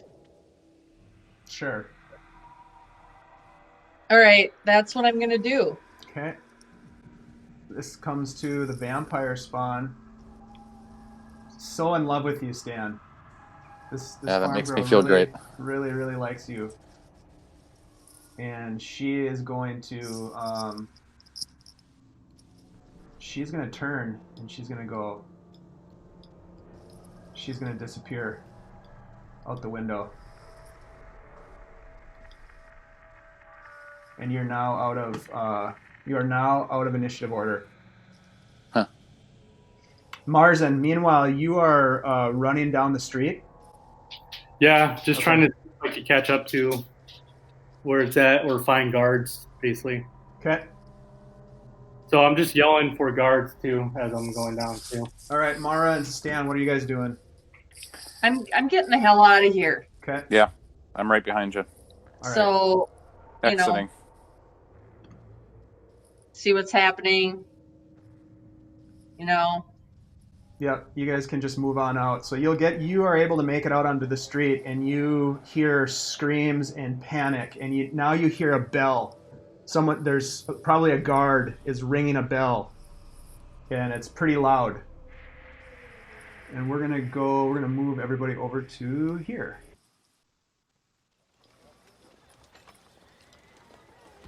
Okay, so here's Valakai. oh, we get to see Valakai. Yep. And let's see. We got right down here. We've got Mara. Stan, you're right here. So actually, you're going to be right here on the street.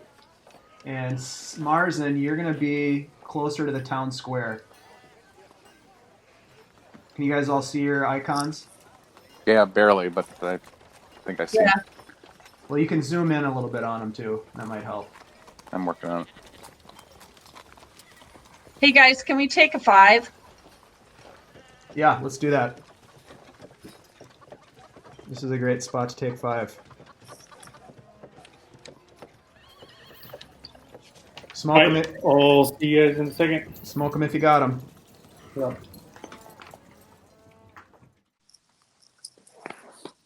All right. So everybody can see the map of Valakai here. Mm-hmm. And the coffin maker's shop is kind of this blue building right underneath Mara. Stan, you're making your way into the town square at this point. You're maybe a block away from Stan and Mara as they emerge from the oh, interesting. Okay. From the coffin maker's house. And just to sort of fill you in on some places, St. Andrew's Church is right there. Right? Okay. Everybody see that? Yep. Right there. The Blue Water Inn is right here. What else have you guys already seen? Senegal's is over here. The guy that's making the handle for your axe. Marzen. Burgomaster's Mansion is right here. I see the toy shop too. Belinsky's. The Reformation Center is right here behind the mansion. So it just gives you an idea of where things are. And this is the town square. The town square is the location that has the stocks and the gallows. If you remember that area. Yeah, I figured out why I can't make the bullseyes like you do.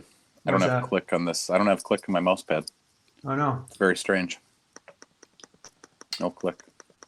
Anyhow, right now, as you emerge, Mara and Stan, into outside of the coffin maker's shop, the commotion is you can hear it sort of all over. There's people screaming and yelling, and there's a bell ringing, and then suddenly there's another bell ringing from across town. And there's chaos happening. And Mara, you remember you saw one of the vampires leave with a bundle. And why don't, Marzen, really quick, why don't you roll an athletics check for me? Athletics, you said? Yes, please.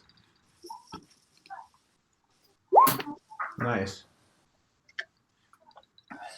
All right, so Marzen, you're able to see one of the creatures, one of the vampires ahead of you running, and roll a perception check.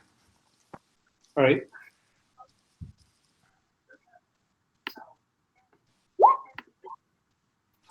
It's hard for you to tell. And I don't did Mara tell you about the bundle or no? No, she didn't say anything. Okay, so basically what you see right about here a vampire. Can you see that X that I just put on there?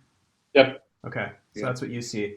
You also take a quick look behind you and you see your companions emerging out onto the street as well. All right. Mara, just to give you an idea, like there's screaming and commotion that you can hear on a block over from where you are, like in this area. There's a bell ringing from somewhere over in this area, and another bell is ringing in this area. Can I hear Marzen? Can I hear or see him? Yeah, roll a perception check for me.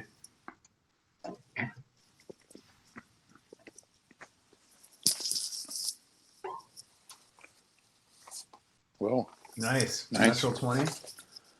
Nice.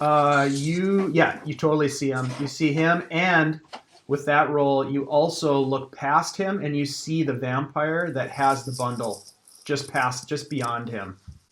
All right, then I'm going to use some thaumaturgy and say, using that and say, the vampire has the bones, and I want to start running in that direction. Okay, so you're going to you yell out using thaumaturgy, although there's a lot of people that hear you, but not Marzen in particular, because he's beyond the range of that particular spell. Okay. But Stan certainly hears you, and you start giving chase. I don't know how far I can go from this on this map. Right. I can't. I'll let you know. So you're gonna get right there. Okay. And Stan, assuming that you go with her, you can be right there with her. Yep. All right. So Following now, right guys, along. what this is going to become a skill challenge. Okay. So I don't know if you guys remember that, but I'm going to remind you how this works. Okay. I got my notes right here. So you need to accumulate a certain number of successes before a certain number of failures to be able to catch this individual with the bundle. Okay. So what happens is each of you gets to utilize one of your skills in your skill list. There's a couple of rules. You have to describe how you're going to use it and how it pertains to catching this vampire. You have to be proficient in the skill in order to use it. And you as the individual can only use it once. So you can't just use athletics every time. You'd have to use athletics. Then you'd have to figure out how to use a nature check or something. So you can only use it once. And then we need to get, and I will just tell you, we need to get 6 successes before we get 3 failures. So whoever wants to go first can go first. I'll go first. I'll yell out a intimidation to this creature and say, basically, stop now or we will kill you. Okay. Roll an intimidation check. Oh yeah. So as you yell that out, it stops and looks at you and kind of looks freaked out. But it stops for a second, takes note, and then it starts running again. But that gives you enough time to catch up just a little bit. So you got 1 success using intimidation. All right. This is undead. So I'm going to go to my religion and say, Lathander demands you to stop. Okay, so you're using a religion, or is that an intimidation? I think with religion, because that's my inspiration here. Okay.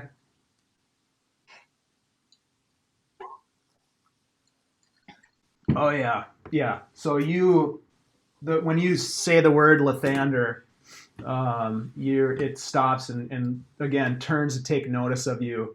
And actually, as that happens, as it turns, some villagers run into the town square and like just come across this vampire that's in the middle of the town square and kind of like bumble into it and like then just kind of scatter, scream and yell and run away. And it gets confused for a moment as you invoke the name of Lathander, the Moraine Lord. And you're moving me as much as I can be moved. Yep. Because I want to run towards it. So Yep, you are. You're getting okay. there. All right. All right. Who wants to go next? How far away is the vampire? Is it within throwing distance of something? Nope. We need a skill check. This isn't an attack. Okay. Can I go again? Sure. But let's see if Stan wants to do something first. Okay. And don't really worry too much about the icons and how close they are and where they are. This is more of a theater of the mind situation. Okay, who wants to go? If Stan doesn't know what he's going to do or doesn't want to go, I don't know what I'm someone gonna else do. can go. Can I do a history? And yell, you were a moral person when you were alive. Don't let this darkness overtake you in your afterlife. I'm going to say no because that's not really a history. That's not really the use of history. That's more of a persuasion or intimidation. But I threw you a bone on the religion one, but I don't think with the history one that really applies. Then I will do the same thing, only with under persuasion. Okay, so you're going to try to persuade it to stop? Yeah. Okay. By telling it, I'm trying to get it to think back to when it was alive. Okay, that makes more sense. 14? Yeah. That is a fail. Hold on a second. I have a quick question. Does Bardic Inspiration apply here? Ability check. It's up to you. Yeah. Do you still have Bardic Inspiration? It's been it goes away in 10 minutes. So has it been longer than 10 minutes? No. Then I'm going to add it to my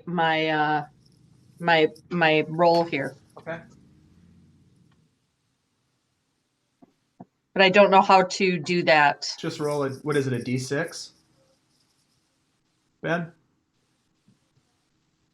Yep. So just roll a D6. Yep. There you go. So 18. Okay. Yep. You're able to do some mind games, and you guys start to really close in on it. I'll also use a persuasion to it. Okay. Basically telling it, stop now, and or you'll for surely die. Okay. And oh shit! Natural 20.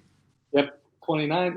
Wow. Oh, nice. So as you do that, it stops and kind of looks down at the bundle that it has in its arms, and at the same time, 3 town's guards come around the corner right here and see it and start to attack it.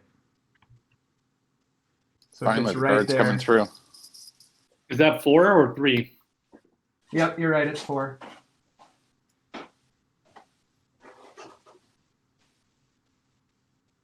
Nice job. I'm not clear on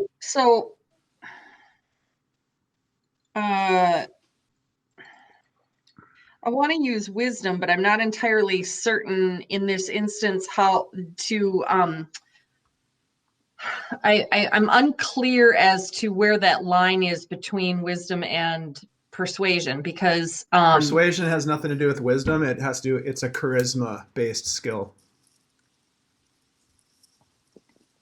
Right. But I know that this being is under the power of what's his name? The big gun. Strahd. Strahd, and I know this about it. And so if I were to say something like, I don't know, something like you have free will. That's where I'm murky about whether that would be wisdom, because this statement is coming out of my wisdom, or persuasion, which I can't use anymore because I've already used it. I'm not trying to persuade it as much as I'm using my wisdom to. You have to use a skill that you're proficient in, first of all, and you can Right. only use it once. So you've used religion and you've used persuasion, which means you've got history and insight available to you. Okay, I can't use wisdom. Insight is a wisdom-based skill. Okay. Well, then that's what I would want to use. But again, I'm not sure how that. I'm really murky on the difference between whether I can, like, what I'm saying to this being may come from my insight, but is it the outward action of persuasion that is what you are basing these skills on, or the inward from me knowing? I don't know what you're talking about necessarily, but what I will say is that you've already tried to use words to persuade it, and it worked, but you can only do that once. Okay. So all right. Think beyond just saying things to it. Got it. Okay. Think about what insight. Think about what that skill is, and Right. think about what history, what that skill is. If you need to look in the player's handbook, look it up. Right. And try to remember what that means. You clarifying that helps a lot. Thank you. You bet. I got one for you. I'm gonna try to deceive it. So with like my body motions and stuff, like if it's looking back over here, I'm trying to hold up my hands like, hey, we won't hurt you if you stay. So you're using deception? Deception, yep. So basically, hey, we're trying to help you. We're not gonna hurt you. You just need to stop. Okay, so here's how I would think this would happen: is it kind of gets hung up by these 3 town guards that come around the corner, and it's sort of like trying to figure out what to do. And you come running up behind it, and you try to verbalize how, like, role play it out. How are you using deception? You see this vampire kind of like trying to figure out what it's going to do next. Like I'm holding up my hands and kind of like, calm down. If you stop what you're doing now, the guards aren't going to hurt you. We're not going to hurt you. You just need to, completely stop. We're just here to talk to you. All right, it's going to have a pretty high DC, but go ahead. All right. It looks at you and it just kind of, and it jumps up on the side of a building and uses its spider climb ability to climb up over the top of the building and get up onto the roof. All right. So that's a fail. You guys have any other ideas? I got one other one too. So. Go ahead. I'm still trying to come up with something under insight here. So you lost a little bit of your distance on it with that. Yeah. Can I try to stealth and like gain ground to it and cut it off? Sure, you can do that. Great. So you try to kind of bust it down this. I'm just kind of interpreting here, but you kind of go down an alley to try to cut it off. And you lose sight of it as it's going across. You can see it for a minute. It jumps from one building to the next. And it's kind of, like the classic chase scene where it's running across the tops of the buildings and jumping from building to building. And you kind of lose sight of it as you're trying to cut through this alley right here. I'll yell to Stan to see if he could sneak up behind it, because he's got a lot of, I'm sure you got stealth at least, don't you? Yes, I do. Then do you have acrobatics too? I got stealth, survival, athletics. So I would, you could climb up there with athletics to catch up to it. You could stealth, try to sneak up behind it.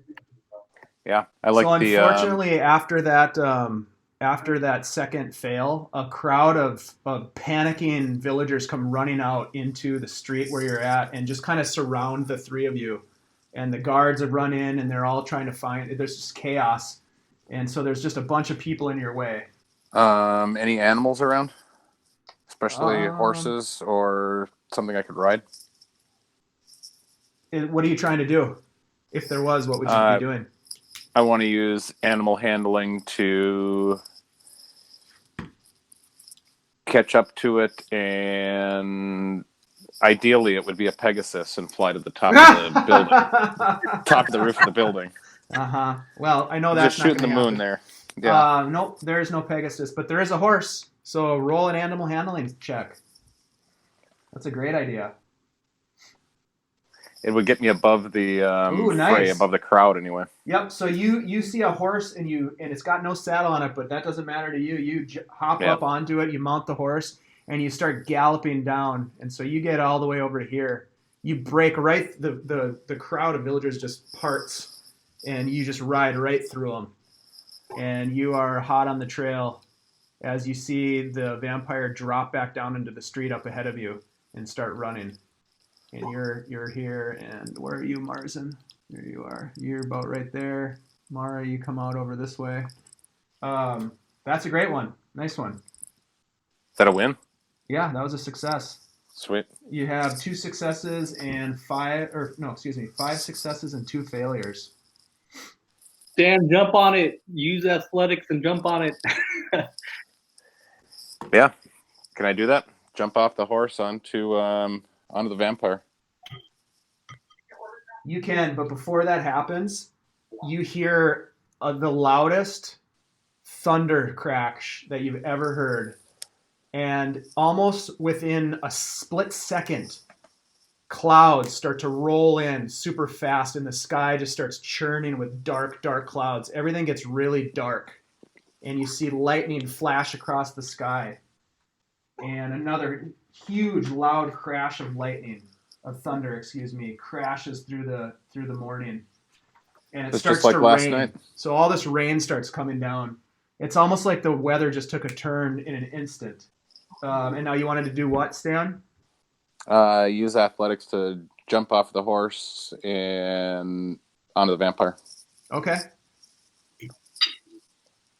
Do an athletics check. Oh, dude. Oh man!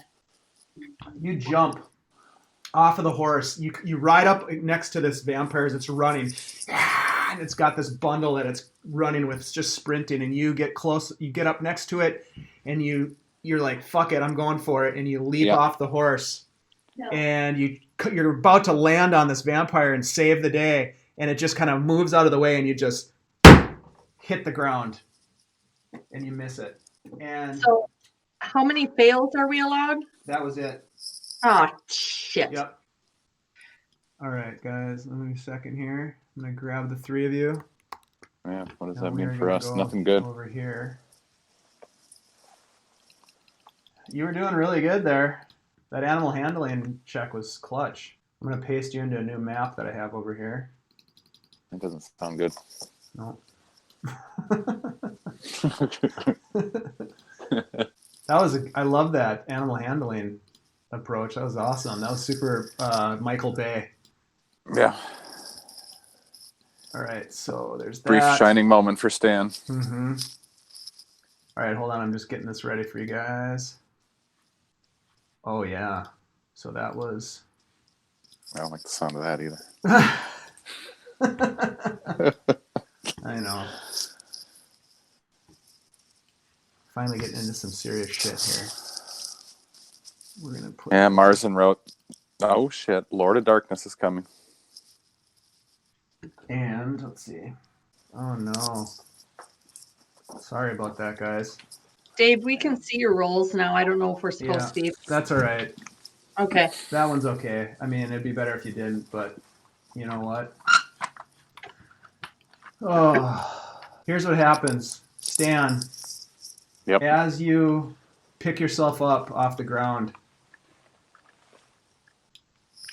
you look to your right and you see up on the rooftop above you to the right. Mm-hmm. That same baddie that we've been chasing, I'd imagine. Well, you see the baddie that you've been chasing in front of you, but you also look to your right, and up above on the eaves of this building is a second vampire. And there's a third one that emerges in the street up in front of you. Any chance I recognize any of them as the one that has Hunter's mark on it from earlier? Yeah, give me a second and I will bring that information with me. Shed pink, that helps. Yep. She still does, and she's coming for you. All right, so Marzen, had you taken any damage? 0 damage. Okay. Lucky guy. Yeah, no shit. Huh? Playing smart. I don't want to make a new character. Yep, he likes his character. All right, here we go. This is what the situation looks like. All right, that's the increments there to the top of the building. Yeah, Doesn't I guess matter that that is much. what those are. I guess I never thought about what that was because I wasn't paying too much attention. But yeah, sure. That's the height of the building. Sure, that makes total sense. I was wondering what that was. Okay, everybody roll initiative. Hold on, before you do that, let me clear out this old initiative. Okay, now you can all roll initiative.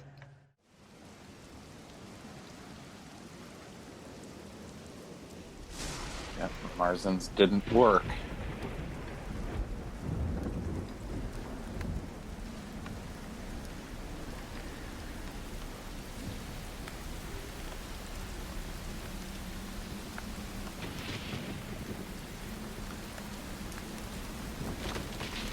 Oh, wow. Whoa. Wow, wow, wow, wow, wow. Okay, clarification. The one with the bones is the purple dot. Great question. Nope, Yeah. that's the one with Hunter's mark. This one right here, blue, is the one with the bundle. We're gonna go. Okay. We're gonna make it look like. That one? Yep, All right. it's got the bundle. All right.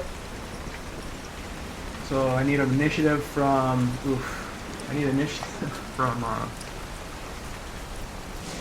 Looks Mara like a 23. and, If you use the one on your sheet, that's how it gets you to the turner order. You should have mine. It's 8. It's showing in the chat box for me anyway. You don't have any modifiers?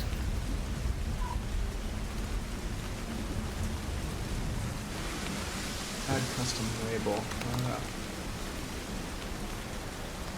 What'd you say it was? 8? And what was yours, Stan? And no, I don't. On initiative, I don't have any. 14, Mine's Stan? 14. Yeah, Okay. 14.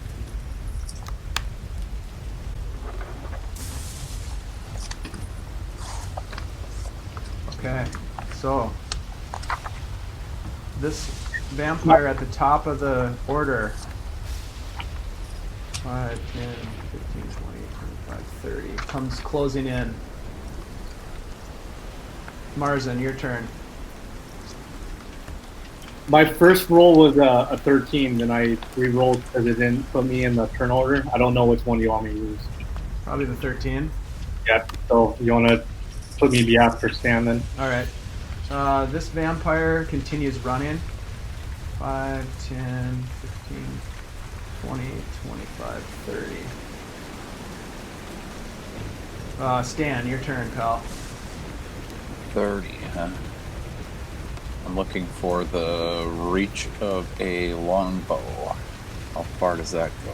There's also a way to measure the range. Does anybody remember how to do that?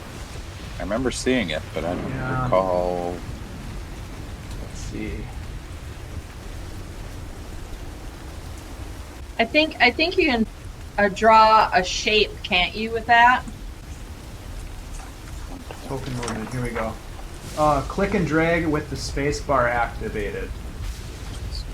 So, for example, Stan, if you wanted to know like what the click, does that work? Longbow, I have 50/600. Oh yeah. So And that's the range is 50 and then disadvantage to 600. Is that how that works? Yep. Seems logical. So yeah, which one do you want to shoot at? Yeah, that's a big question. Knock one of the arrows, and we're all close enough to communicate, right? Yep. What do you guys think? Should I shoot at the far one? You can Shoot at ask the near question, one? but they can't respond to you until their turn. Okay, FYI. no help. Longbow. Longbow. 150, and then 600 is the range on that one. Okay. So the first So- number is the normal's weapon, the weapon's normal range in feet. The second is the long range. And whenever you're shooting beyond the normal range, you have disadvantage. Okay.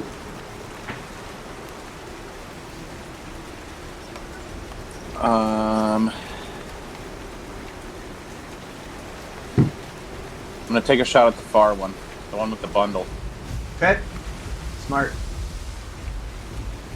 and that's first is my attack.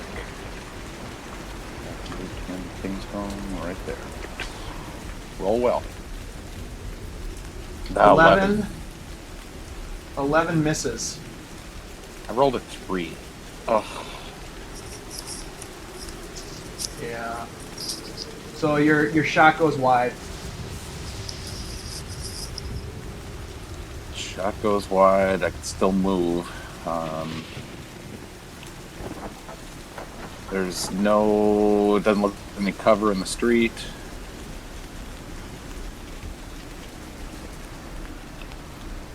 I'm gonna move this way.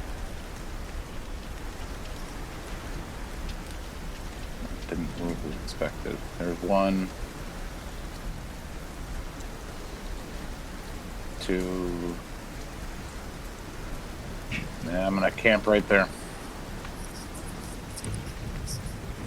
Who's that? Yeah, that's a good question. I don't know who that is. You'll find out. Marzen, it's your turn.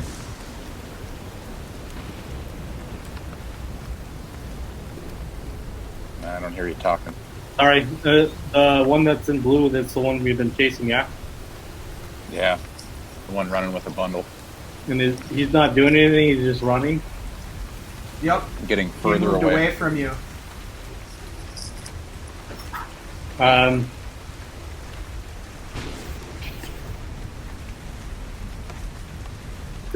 I'm gonna try to move as close as I can to him. Okay. So, 5, 10, 20, 25, 30.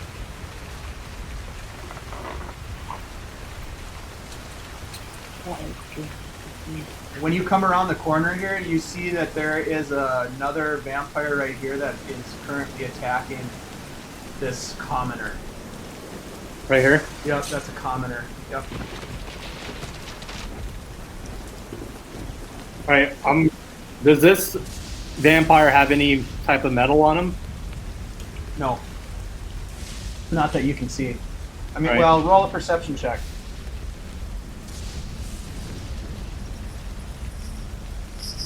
Going to, I don't know. No, not that you can see. Alright, All of the vampires are basically dressed in like really dirty, torn up clothing.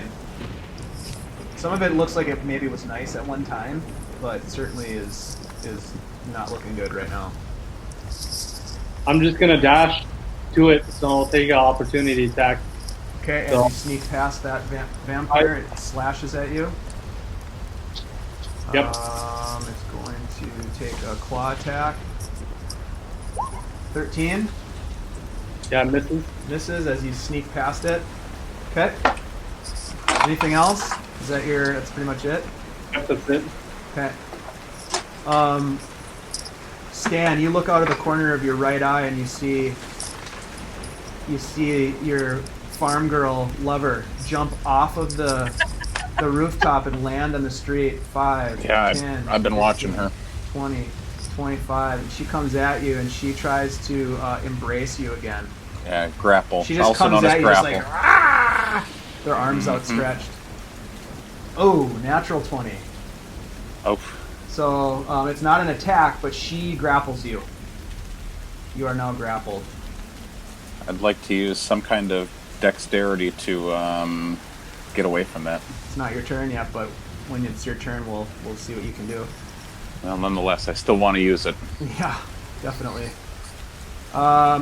This vampire over here attacks with a claw attack against the commoner and hits the commoner and yep, kills the commoner. They don't have a whole lot of hit points. That brings us to Mara. All right. Can I can move before or after? Yep. Or you can split your movement in before and after your action. You can split it up. All right. So 5, 10, 15, 20, 25, 30. And I'm going to cast and you explained this once to me, and I still was not 100% clear on turn undead. Okay, so what did you want to do? You want to do turn undead? Yeah, but I'm trying to remember, because remember I was confused. I was thinking that turn undead meant you turned somebody to an undead, and you said no, that is telling an undead that it forces it to turn around. Yep. It has if successful, the creature has to basically move as far away from you as possible. Okay, I don't willingly move towards you. Okay, then I don't want that. Then I'm gonna take out my longbow and knock an arrow and shoot. Do you have a longbow? Yeah. I should. I'm supposed to. Light crossbow. You have a light crossbow. I'm sorry, light crossbow. My bad. Sorry. Okay. And which one are you attacking?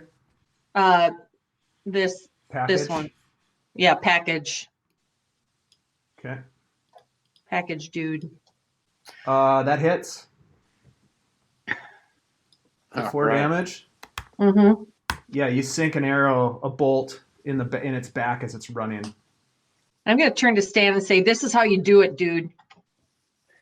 Thank you. We can beat up on that one now. Oh, she's talking shit. Yes. I love it.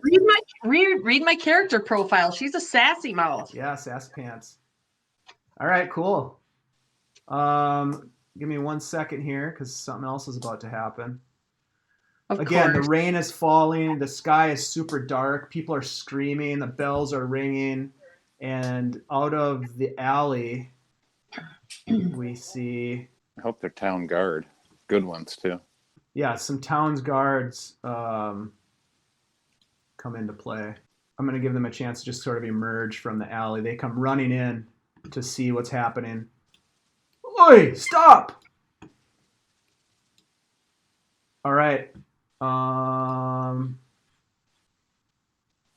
So that brings us to purple up here. Purple is going to 5, 10, try to attack you, Marzen. Actually try to grapple you. 13, I'm guessing that fails. Okay. This town guard down here, he comes running up and tries to attack the bundle, the vampire with the bundle. With his spear, he tries to jab it with a spear shot. Oh, shit, and does for 6 damage. He puts a hurt on it. Just buries his spear right into its abdomen. All right, and then this guy here runs out and tries to help you, Marzen. He sees you getting attacked, and so he comes in for a spear attack and hits. Wow, these guys are good. Yeah, they're good thing someone came to save you guys. And he buries his spear into this vampire right here. Okay, that comes to the vampire with the bundle over here. She's gonna retaliate against this guy here with a claw attack. Oh shit! She hits him hard. 9 damage. He looks like he's about ready to die. He stumbles backwards. I'm sorry, who was that?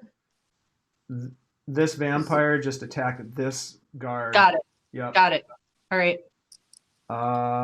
This guard here runs up to save his buddy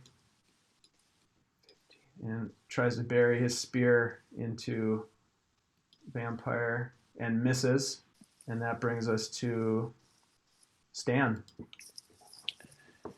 Seems to me that I'm attempted to be grappled with. Yes, you are being grappled. I want to use dexterity to wriggle away from being grappled. Okay. It's actually not a dexterity check, it's a strength check. Yeah, but the dexterity is so much better. Yeah, I know, but that doesn't matter. Doesn't matter. Strength 15. Okay, let's see how the old vamp does here. There we go. Oh, 19. You are unable to get away. Marzen. I am gonna come over here. I'll get a Attack of opportunity. Claw attack on you. 20, not natural, for 5 slashing damage. Yep. So I'll take 5 Okay. at 22. Now that I'm on this guy, Okay. I'm gonna cast Distillant Whispers Okay. as a level 2. So I'm used all my level 2 now. And that's a wisdom save. Yeah, I'll show it right here. It's Wisdom. Fail. save. Yep. So it's gonna be 4d6 Okay. for damage. Wow, both ends of the spectrum there. Yeah, nice. Okay, so got it. Now it's gonna be forced to flee, and all 3 of us is gonna opportunity attack on it. So it's forced to flee. Doesn't matter what direction. It moves away from you, right? Yeah, just as far away from me as possible. Okay, so it's going to blast through this guy here. So you get an attack of opportunity. Yep. Then I have advantage, me and him do, since we're flanking them, and I'm attacking with my battle axe. That hits for sure. Nice. Okay. And then other guy gets an attack of opportunity with advantage, you said? Yep. Oh, yeah, because you're flanking. Take the first damage. Okay, 3. Does 3 damage. This thing is just getting chewed up. So 5, 10, 15. It takes an attack of opportunity from this guy. And that hits. Man, this guy is going through the Ginsu. 5, 10, 15, 20, 25, 30. And gets an attack from this guy, which is, this guy's an elite guard. Wonder why they're, there we go. And he's got a different hat. Yep. And he uses a pike. So he gets an attack of opportunity with his pike. 9, he misses.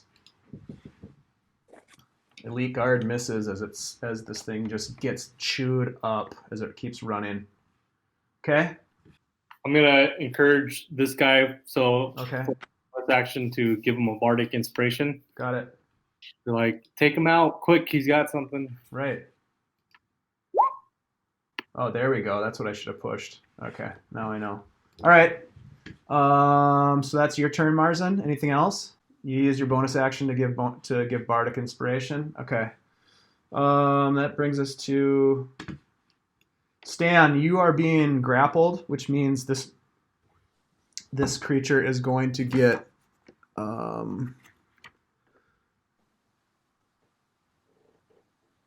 Biting, I'd imagine. Yep, you're gonna get bit here. Yeah. Oh shit. 22. Hey, did you skip over me? No, I don't I think think so. We're not to I- you yet. It takes forever with all this town. Yeah, there's a guards. lot going on here. You're towards the bottom, Shannon. No, I know that, but I'm after Marzen, but before Stan, and I haven't had a turn between the two. Yeah, I just finished my turn, so it's two. There's two vampires before you, and then it's your turn, Mara. Okay. Yeah. All right. You can Thank see you. you can see the list over here on the left. Yeah, I got it. But I saw the guys with the helmets, and they all went already. That was on. That was they got attacks of opportunity, Mara. Got it. Yep. Got it. Thank you. Yep. So Stan, you're gonna take 17 points of damage. Oh. That's bad. Yep.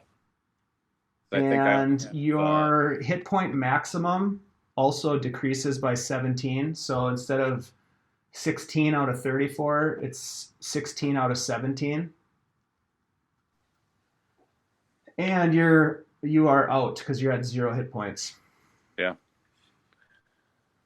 So I'm gonna change this for you. Got it. Just remember that your hit point maximum is currently down. Okay.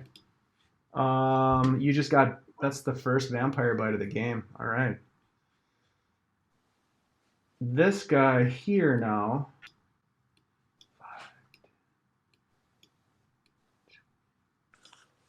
20, 25, 30.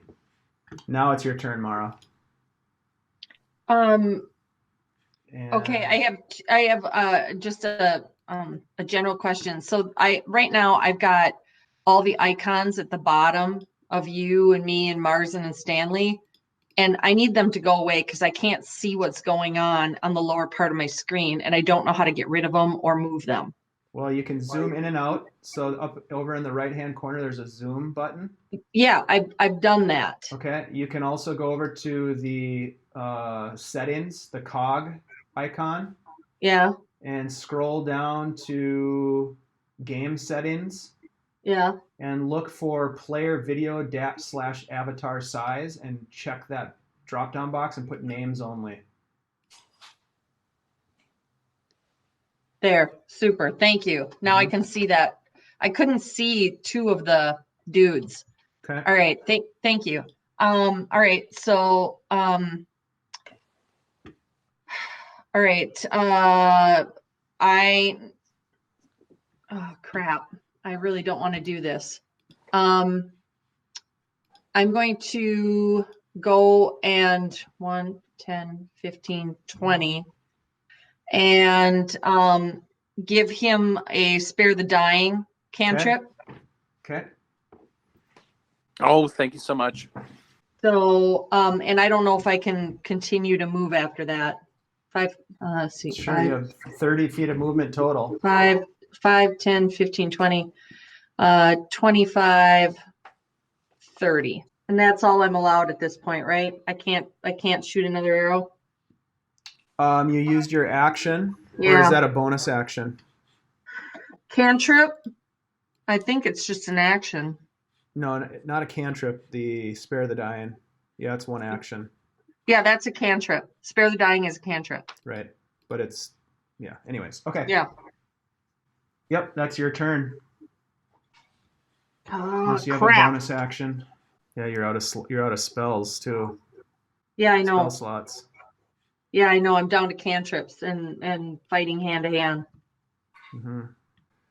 This guy's going to run in 5, 10, 15, and he's going to attack green with a spear. And he misses. This guy here is going to run up this way, 5, 10, 15, 20, and try to attack green as well. Spear attack. Oh, that hits. And does a little bit of damage. These things are meat shields. Okay. And Elite Guard is going to go for the vampire with the bundle. He's going to attack. He's going to use his Bardic Inspiration to attack with his pike. I guess he doesn't necessarily need to use it, does he? Do I have to decide if I'm going to use it before I roll? No, you could say after your roll too. Okay, so he's actually gonna use it for the damage instead. Yeah, good plan. So what's it's the D6? Passes or not. Is it a D6? DC. Yeah. So he does 6 piercing damage with his pike. Okay, brings us back to this one in the middle here, who's gonna attack this poor fella with a claw. Oh yeah. Oh shit. Uh-oh, red shirt. This guy's done. This guard is going to run this way. 5, 10, 15, 20 and attack here. Hits. Man, these guards are damn good. I like the guards. Yeah, they're doing a hell of a nice job here. That guy's Better than the dead. elite guards. The spawn is going to continue to run, provoking an attack of opportunity from first this guy. Oh shit. Hits hard. And also this guy gets an attack. The spear misses. Stan. Yeah. Death You saving are throw. stable at 0 hit points. You're unconscious. Is that death saving throw time? Nope, because Shannon used the spare the dying, so you don't have to make saving throws yet. All right. You get to skip that and just be successful. Marzen. Thank you, Shannon. Yeah. Welcome. 5, 10, 15, 20, 25, 30, 35, 40, 50, 55. And stop right there. Okay. So you used a dash. Yep. Okay. I use my movement action, then I'll do Bardic Inspiration back to the lead guy and tell him we need to stop her. And then give him another inspiration point. Okay. Sounds good. It brings us back to this one here, who is going to leave Stan. 5, 10, 15. I'm just going to attack Mara with a claw attack. And I've got a warding flare. All right, use it. I've got one more left. Okay, so disadvantage 12. Yep. Misses. You miss. Nice. This guy, 5, 10, 15, 20, 25, 30. He attacks the spear again. Hits. Damn. Okay. And let's see, this one here turns and attacks with a claw the guy that just hit her. And hits him hard, and he staggers backwards. Who staggers backwards? This guy right here. Can you ping it? Yeah. Thank you. Way down in the corner. All right, got it. Stan, you're not doing much. Marzen. I'm going to cast the hideous or laughter. So trying to basically put the person on the ground laughing. So it's a wisdom. Yep. Fails. All right, so he falls on the ground prone, laughing. Creature of choice you can see perceives everything as hilarious, funny, and falls into fits of laughter. If the spell affects it, the target must succeed on a wisdom or fall prone, become incapable and unable to stand up for the duration. Okay. So this vampire here falls prone. Yep. So each time, so as a bonus action, I'm going to tell him don't hit it because if this creature takes the damage, it's going to stop laughing. So I'll tell the guard basically sees the sack. Okay. And that'll be my turn. Okay. This vampire here is going to attack another one of the guards. The claw. Missing. This one does the same with claw. Missing. Mara, your turn. All right. 1, 2, 3, 4, 5. Can I exist in the same square as somebody else or no? No, you can pass through a square of an ally, but you cannot pass through the square of a opponent. Okay. I'm just trying to figure out how to get around these two vampires here. 1, 2, 3, 4, 5, You could 6. sneak through here. I could be here. You could go like this. Yeah, exactly. You're gonna get an attack of opportunity from this guy. Right here, real quick. It's a claw attack. 14 misses. Okay. Yep. All right, so you get right there. All right. And la la la la la la.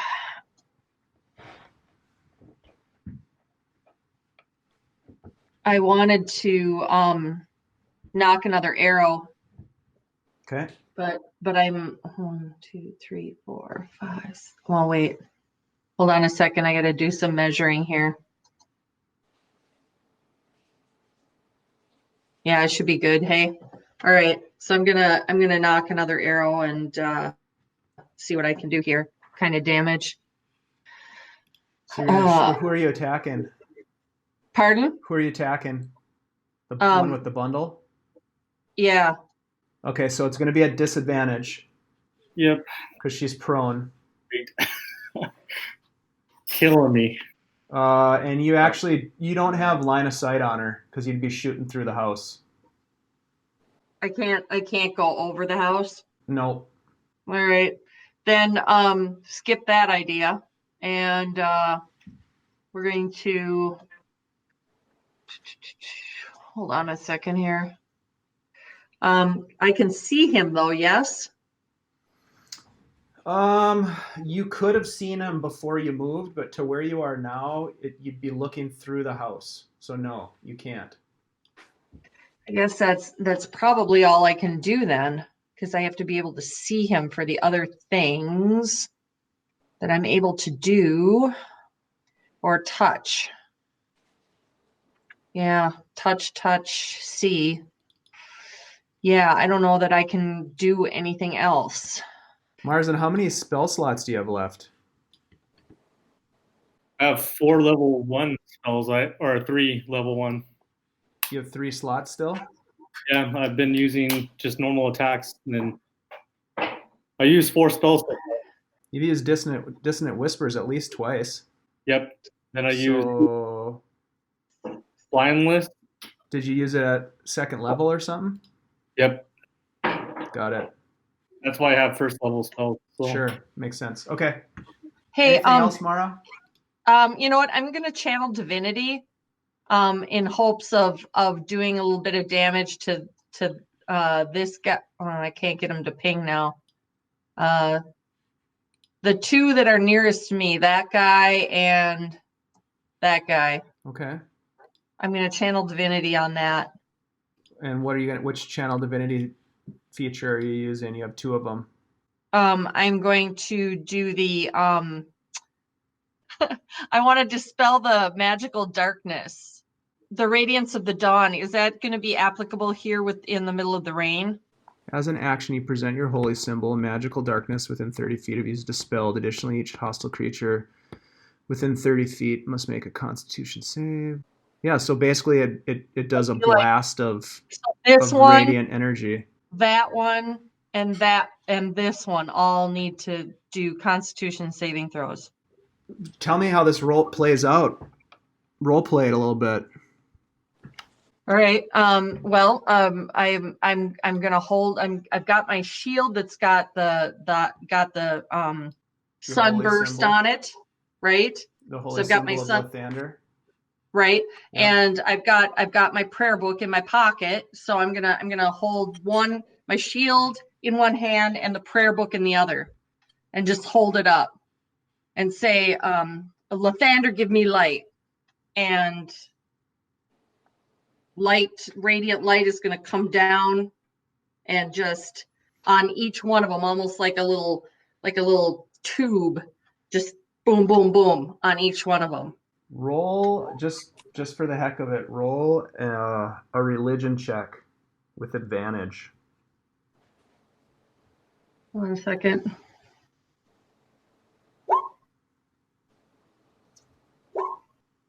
Okay. So you channel as much of Lathander's energy as you can, and say your invocation, and this amazing blast of radiant energy shoots into this 30-foot radius circle around you, and it just lights up the whole city. Like not the whole city, but if somebody was anywhere in the city, they could see this bright light just explode, almost like a bomb explosion, and then disappear. But at that same time, everybody makes a Constitution save. Just the hostiles. Yep, just the hostiles. So we'll get one here. 11. Yeah, fail. 17. Yeah, that one. And That 23. one makes it. And that one makes it. So a creature takes radiant damage equal to 2d10 plus your cleric level. So roll 2d10 for me, and then add 4 to it. Oh. And I'm sorry. So you did 10 damage. And I'm sorry. What did you say? Add 4 your cleric level. Yeah. So you did 10 damage to that one. You did 5 damage to this one. And you did 5 damage to this one. Is there anything else that happens? 30 feet. That's pretty awesome. I just see this huge blast of sunlight just burn these things. So they sear and they howl. And they howl out in pain. It's probably one of the worst pain they've ever felt. Good. All of a sudden you hear just a slow clap. And you look down, you hear a slow clap and kind of a chuckle. Oh. There it is. There he is. That's the guy. And he reaches down and picks up the bundle. Fuck. And I think that's where we'll end. Damn it. Fuck me. Yeah. Wow, that was a combat-heavy session. Very combat heavy. Yeah, I'm surprised we didn't die. I thought a couple of us would. I'm almost there. I was like this close to be like, all right, Mara, I don't care about these bones. We're about to leave the city. I don't know why we're still dealing with these vampires. It's not our problem. Well, the way that the encounter is built in the module is like it's almost a guaranteed total party kill unless you're like 7th level. Yeah. So it was a modified encounter for sure. I mean, it was still tough. It was still a challenge, but I changed it so that so we didn't die. Well, no, but I changed it so that Stan almost died in the coffin shop because that one vampire was like really wanted to kill him. But I made it so that the rest of the vampires, they had some other motivations to get out of that place and wreak havoc on the town. So right now, while you guys are doing this encounter in the street here, there's other vampires that or some of these vampires and a couple others that have just been drinking the blood of villagers all over the place. It's just chaos. Yep. Right, but and I knew, Marzen, that's what you're trying to do, but my character would not have left those bones behind. No, absolutely not. So you're totally in character. As much as Shannon wanted to leave with you, Mara would not have left with you. Absolutely not. You played it right. Anyhow. And also, you wouldn't have been able to do, if you had done the Turn Undead, you wouldn't have been able to do the Radiance of the Dawn, which was sweet. That is really just cinematographically. How do you say that? From a cinematographically. I don't think that's a word, but from a cinematic experiential sort of thing, that was awesome.